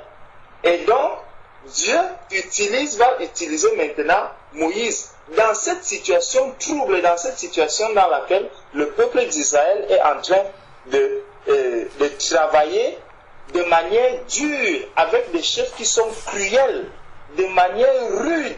C'est dans ce peuple, c'est dans cette tourmente, c'est dans ce brouhaha que Dieu va susciter quand même un Moïse. Donc dans les situations, dans un travail très pénible et des conditions qui sont dures, rudes, c'est dans toutes ces conditions difficiles que Dieu va susciter celui qui doit sauver ce peuple. Donc dans ton travail difficile, ma soeur, Dieu suscite un caractère en toi, le caractère de Christ. Dieu forme le caractère de Christ en toi, en chacun de nous, dans des situations difficiles. Quand nous-mêmes, nous demandons, mais comment allons-nous faire? Parce que le peuple d'Israël s'est mis à crier. Bon, allons continuons au chapitre 2, au verset 23. On nous dit, longtemps après, le roi d'Égypte mourut, et les enfants d'Israël gémissaient encore sous la servitude et poussaient des cris. Ils continuent de gémir. Ce n'est pas quelque chose qui s'est passé en 1 mois, en 2 ans. Ils ont passé du temps dans cette servitude. Ils ont fait quoi? Crier. Ici, ils se mettent à crier. Et quand on regarde, on nous dit, ces cris que leur arrachait la servitude. Regardez un peu. Donc c'est la servitude qui arrache ces cris. C'est parce qu'ils sont tellement asservis que on ne nous dit pas que le cri vient d'eux-mêmes. Le cri vient de la servitude. C'est la servitude qui arrache ces cris. Ces cris que leur arrachait la servitude montaient jusqu'à Dieu. La souffrance se met à crier maintenant. Ce n'est même plus toi, ma soeur, qui te met à crier. C'est que quand la main voit la chaleur ou le froid dans lequel elle est en train de... Même la main se met à crier. Ta bouche ne crie pas, mais la main, tu ne sens plus la main qui tient, par exemple, la raclette pour nettoyer la vitre. Cette main-là, son cri va arriver chez le Seigneur pour que le Seigneur lui-même agisse. Donc, ces cris que leur arrachait la servitude montèrent jusqu'à Dieu. Dieu entendit leurs gémissements et se souvint de son alliance avec Abraham, Isaac et Jacob. Dieu regarda les enfants d'Israël et il en eut compassion. La compassion du Seigneur, elle continue. Dieu a toujours compassion de nous. Donc ça, ce n'est pas ça, c'est le peuple d'Israël avant même qu'il ne traverse. C'est pour ça que je disais, même un païen, même quelqu'un qui ne connaît pas encore le Seigneur, lorsqu'il subit des injustices, ne pensons pas que Dieu est indifférent, que Dieu va voir cela et se réjouit, ou Dieu est en train de dire que c'est bon, comme tu ne veux pas me suivre, comme tu ne veux pas être mon enfant, tu vas subir telle chose. Non, Dieu est bon envers toute sa création. Envers toute sa création, Dieu est bon. Et quand même un païen crie de la sorte, Dieu peut lui faire grâce et Dieu le tire par exemple de la situation pour le placer dans une autre situation. Maintenant, nous, enfants, en tant qu'enfants de Dieu, nous n'avons pas à démissionner du travail dans lequel nous sommes parce que je suis en train de souffrir, parce que je traverse des moments difficiles où je suis maltraité, où je subis des injustices, je vais démissionner de ce travail. Non. Qu'est-ce qui se passe là? Dieu, pour manifester l'amour au peuple d'Israël qui est dans cette souffrance, il fait quoi? Il va maintenant le faire traverser la mer Rouge. Donc, il va naître de nouveau. Mais comment est-ce que le peuple, lorsqu'il est né de nouveau, va maintenant se comporter? Donc hier, quand je ne connaissais même pas le Seigneur, quand j'étais avant la traversée de la mer Rouge, j'avais une certaine attitude, j'avais une certaine manière dont je me comportais dans le cadre de mon travail. Maintenant que je suis né de nouveau, il faut qu'il y ait une autre manière, que je montre un autre visage, celui d'un enfant de Dieu. Bon, donc traversons. Donc, avant de traverser, prenons Exode, allons encore dans Exode chapitre 3 au verset 9. Voici, les cris d'Israël sont venus jusqu'à moi, et j'ai vu l'oppression que leur font souffrir les Égyptiens. Maintenant, va, je t'enverrai auprès de Pharaon, et tu feras sortir d'Égypte mon peuple, les enfants d'Israël. Donc, ils vont donc sortir. Allons rapidement, traversons aussi tous ensemble la mer Rouge, traversons tous ensemble la mer Rouge et allons dans Exode chapitre 15.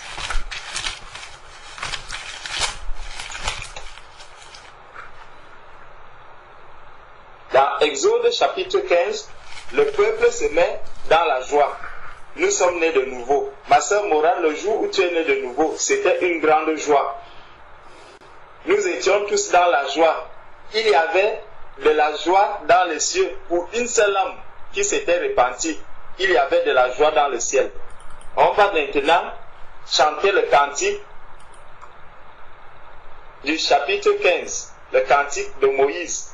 Alors Moïse et les enfants d'Israël chantèrent ce cantique à l'Éternel et dirent: je chanterai à l'Éternel car il a fait éclater sa gloire.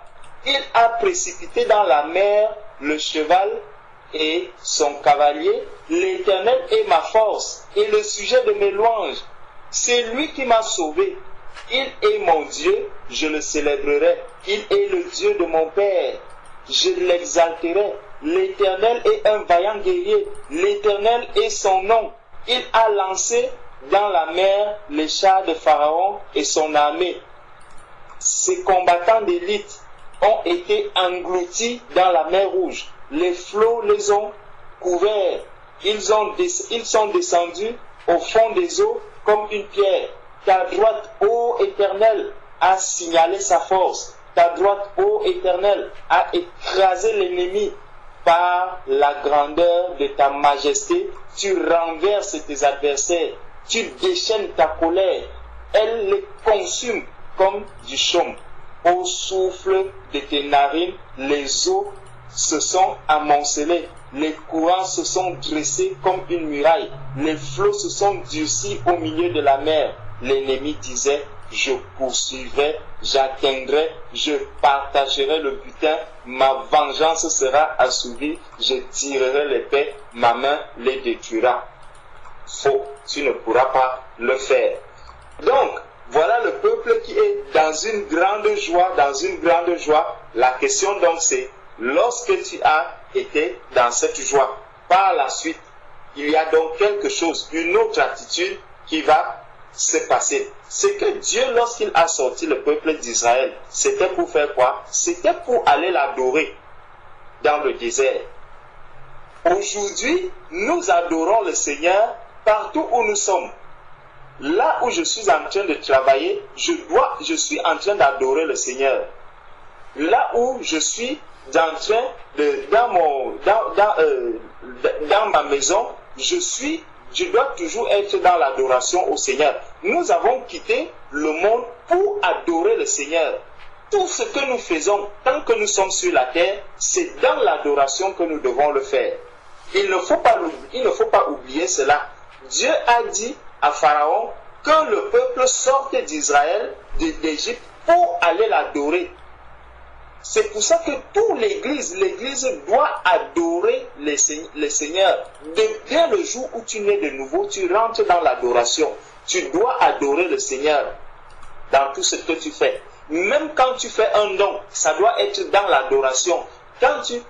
Tout ce que tu fais sur la terre, fais-le en adorant le Seigneur. C'est pour ça qu'il dit que même celui qui mange, il mange pour la gloire de Dieu. Même quand tu dors pour la gloire de Dieu. Même lorsque tu es en train, je ne sais pas, tout ce que tu fais, fais-le pour la gloire de Dieu. Donc, dans le cadre de mon travail, je dois être en train d'adorer le Seigneur. Je dois être dans l'adoration, dans tous les domaines de ma vie. Donc, dans cette adoration, le peuple d'Israël est donc dans le désert. Le but pour lequel il est dans le désert, c'est pour adorer Dieu. Pour aller adorer Dieu. Donc, il commence son adoration. Il commence l'adoration. Dans quelle attitude donc tu te retrouves dans cette adoration? Dans le cadre de ton travail, quelle attitude est-ce que tu t'adoptes? Est-ce que tu es dans la joie que je suis en train d'adorer le Seigneur dans mon travail? Quand tu l'adores, parfois tu vas tellement adorer le Seigneur. Si tu es en train de louer, parfois tu loues. Tes yeux sont fermés, tu trébuches quelque part, tu tombes même.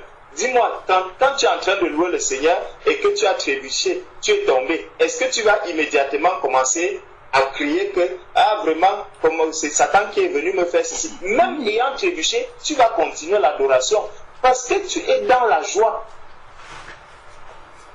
Il y a la sœur Claire, quand elle chantait là, elle disait que gloire à Jésus, parce qu'il est il a la joie, il nous a donné la joie et tout et tout. Je dois être dans la joie dans tout ce que je fais. Même quand c'est difficile, je dois être dans la joie. Donc, continuons dans Exode au chapitre 16. Bon, c'est là que je vais peut-être m'arrêter. Exode chapitre 16, verset 1. Toute l'assemblée des enfants d'Israël partit d'Élim et ils arrivèrent au désert de Sin, qui est entre Élim et Sinaï, le 15e jour du 15e mois, après leur sortie du pays d'Égypte. Et toute l'assemblée des enfants d'Israël murmura dans le désert contre Moïse et Aaron. Sachons bien que nous sommes dans le repos. Donc, tout ce que nous faisons, ne l'oublions pas, nous sommes spirituellement assis dans les lieux célestes. Donc, ce n'est que ma chair, en fait, si je suis en train de faire un travail ici, je dois savoir que spirituellement, je suis assis dans les lieux célestes. Donc, je fais un travail, je suis avec le monde pour montrer au monde comment est-ce que un enfant de Dieu travaille sur la terre. Comment est-ce que lorsque Jésus était sur la terre, Jésus travaillait, Jésus faisait tellement de choses. Il a fait tellement de choses, mais il montrait le royaume des cieux qui était sur la terre. Il montrait comment est-ce que dans le royaume des cieux, on travaille. Dans le royaume des cieux, on ne travaille pas avec tristesse. On ne travaille pas dans les murmures. Parce que le peuple d'Israël qui a déjà traversé ici, il doit déjà se comporter comme des véritables enfants de Dieu. 1 Corinthiens 10, verset 10, qui nous demande de ne pas murmurer. Nous dit de ne pas murmurer. Et pourtant, nous, enfants de Dieu, nous passons tout notre temps dans les murmures. Dans les murmures, quand il y a un petit travail, mais pourquoi c'est à moi qu'on vient donner ce travail? Pourtant, je viens juste de m'asseoir. À peine je finis ce travail, mais on peut aussi quand même me donner du repos. Tout le monde a le repos, mais moi, on ne m'accorde même pas le repos. Ma soeur, mon frère, tu es dans le repos depuis longtemps. Tu es dans le repos depuis bien longtemps. 1 Corinthiens, chapitre 10, verset 10 nous dit, ne murmurez point comme murmurent quelques-uns d'eux qui périrent par l'exterminateur. Donc, nous n'avons pas à murmurer. Le murmure va entraîner quoi? Il va entraîner la destruction. Le murmure va entraîner la destruction. Il va entraîner la mort. Parce que lorsque je me mets déjà à murmurer par rapport à on me donne un travail, et si je commence à murmurer pour ce travail, je vais chercher à bâcler le travail. Parce que je ne suis plus dans la joie de bien faire ce travail. Je vais bâcler le travail. C'est à moi seulement qu'on me demande de nettoyer les vides. D'accord, je vais nettoyer ça comme ça. Vite fait. Pourtant, si je le fais avec de la joie, je vais m'arrêter, je regarde, j'ai bien fini le travail. Là, il y a encore une petite trace. Je prends encore un chiffon, je nettoie bien. Je dis, oh, gloire à Dieu, gloire à Jésus, gloire, oh, gloire. Je chante la gloire du Seigneur en faisant tout ce travail dans lequel on a vraiment touché ma chair, dans lequel ma chair a été bien meurtrie, bien touchée. Je rends grâce au Seigneur et je continue. Donc on nous dit que le peuple d'Israël murmura dans le désert contre Moïse et Aaron. Les enfants d'Israël leur dirent que ne sommes-nous morts par la main de l'Éternel dans le pays d'Égypte, quand nous étions assis près des pots de viande, quand nous mangions du pain à satiété, car vous nous avez menés dans ce désert pour faire mourir de faim toute cette multitude. L'Éternel dit à Moïse, voici, je ferai pleuvoir pour vous du pain du haut des cieux, le peuple sortira et ramassera jour par jour la quantité nécessaire afin que je le mette à l'épreuve et que je vois s'il marchera ou non selon ma loi. Lorsque quelqu'un était dans le chômage, la prière que chacun faisait, c'était que Seigneur, donne-moi du travail. Seigneur, vraiment, même ta parole dit que celui qui ne travaille pas ne mange pas non plus. On connaît bien ce verset. Maintenant, nous n'avons pas dit, Seigneur, donne-moi un travail dans lequel je n'aurai pas à souffrir. Je ne sais pas si beaucoup ont fait cette partie de la prière. Chacun était prêt à dire que, mais Seigneur, vraiment, moi, si je sors du travail aujourd'hui, vraiment, je serai dans la joie, je vais te louer. Quand quelqu'un trouve du travail, action de grâce, vraiment, ça faisait longtemps, comme mon frère l'a dit, ça fait 1 an et demi que j'ai été au chômage. Après, le Seigneur m'a fait grâce. J'ai trouvé du travail. En un claquement de doigts, j'ai trouvé du travail. Je suis entré dans le boulot. Maintenant que je suis dans ce travail, il faut donc que je me dise, si le Seigneur m'a donné un travail, il sait aussi dans quelles conditions il va me conduire dans ce travail. Donc je dois continuer à faire confiance au Seigneur. Si je rends grâce de ce que le Seigneur m'a donné un travail, je sais que le Seigneur ne me donne pas un travail pour me perdre dans ce travail, mais c'est pour me former, pour parfaire ma sanctification, pour parfaire encore mon caractère de Christ, pour m'amener encore à la maturité. C'est pour ça que le Seigneur m'a donné ce travail. Et donc je dois continuer à faire confiance à Dieu. Il ne faudrait pas que ma confiance s'arrête dès le jour où on signe le contrat. Dès le jour où je signe le CDD ou le CDI, ma confiance avec Dieu aussi s'arrête ce jour. Je dis, bon d'accord, Seigneur, tu m'as conduit jusqu'ici, laisse-moi maintenant me conduire moi-même. Non, je dois laisser le Seigneur continuer à me conduire dans le cadre de mon travail. C'est ça qui arrive ici au peuple d'Israël, qui lorsqu'il arrive dans le désert, maintenant il commence à oublier que c'est Dieu qui l'a conduit jusque-là. Et c'est là que les murmures commencent, et avec ces murmures, ils vont commencer encore à demander d'autres choses au Seigneur, jusqu'à irriter le cœur du Seigneur. Parce que quand on est devenu enfant de Dieu, comme le peuple d'Israël est ici, ce n'est pas en Égypte que le Seigneur a commencé le peuple d'Israël a commencé à mourir.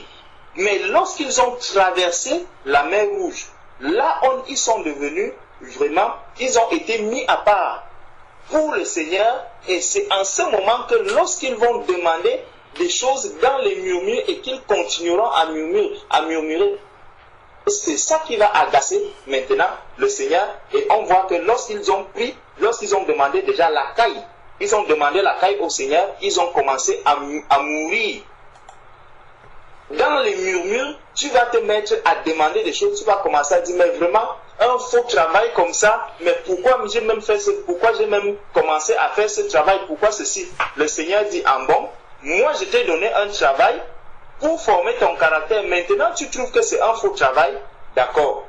Tu veux être licencié, on te licencie donc. Le jour où on te licencie, c'est là où tes yeux s'ouvrent encore, tu dis, mince. Mais c'est le Seigneur qui m'avait donné ce travail. Mais Seigneur, comment est-ce que se fait-il que tu m'as donné un travail et aujourd'hui on me licencie encore? Quand tu reviens maintenant vers le Seigneur te dit donc, bon maintenant assieds-toi. Je vais te montrer comment est-ce qu'on a fonctionné toi et moi jusqu'ici. Je t'ai donné un travail, tu as commencé le travail avec moi, à un moment donné, tu m'as abandonné, tu as laissé ma main, tu as dit que tu peux te conduire toi seul. Et maintenant donc, voici le résultat de ce que tu obtiens. Et là, tu vas donc commencer encore à trimer pour trouver un autre travail. Pourquoi? Parce que tu auras laissé le Seigneur de côté, parce que tu n'auras pas permis que le Seigneur aille jusqu'au bout dans le travail qu'il a commencé avec toi. Tu auras laissé la main du Seigneur à un moment donné et tu as voulu continuer ta marche tout seul, sans le Seigneur. Pourquoi? Parce que tu n'as pas supporté le renoncement de soi-même. Tu n'as pas accepté qu'on puisse te traiter injustement, qu'on puisse t'insulter ou qu'on puisse te dire quoi que ce soit dans le cadre de ton travail. Parce que tu pensais que tu fais ce travail parce que tu es tellement intelligent, parce que tu as beaucoup de diplômes, parce que tu es tellement sage, parce que tu as tellement de force pour bien faire ce travail, tu es mieux qualifié que tout le reste. Mais lorsque tu laisses la main du Seigneur et que tu commences à raisonner par toi-même ou à compter sur toi-même, le Seigneur aussi se met de côté. Les conséquences qui vont s'en suivre peuvent être terribles pour toi. Donc, les murmures peuvent nous amener très loin jusqu'à ce que nous attristons même le cœur du Seigneur dans le cadre de notre travail. Parce que partout où nous sommes, Dieu veut nous utiliser, Dieu veut sauver des personnes. Il dit que priez pour tous les hommes, car Dieu veut que tous les hommes puissent être sauvés. Donc même dans le cadre de mon travail, je dois savoir que je suis au service du Seigneur, je suis en train d'adorer le Seigneur pour que ceux qui ne connaissent pas le Seigneur aussi puissent être sauvés. Donc que le Seigneur nous aide vraiment pour que là où nous sommes, que nous sachions que nous sommes des serviteurs de Dieu et des servantes du Seigneur à cet endroit et que nous devons supporter les injustices et toutes les souffrances qui s'ensuivent. Amen.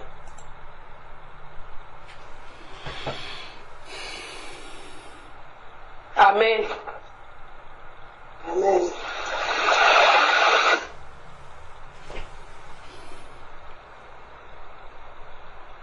Amen. Gloire à Dieu. Amen. Gloire à Dieu.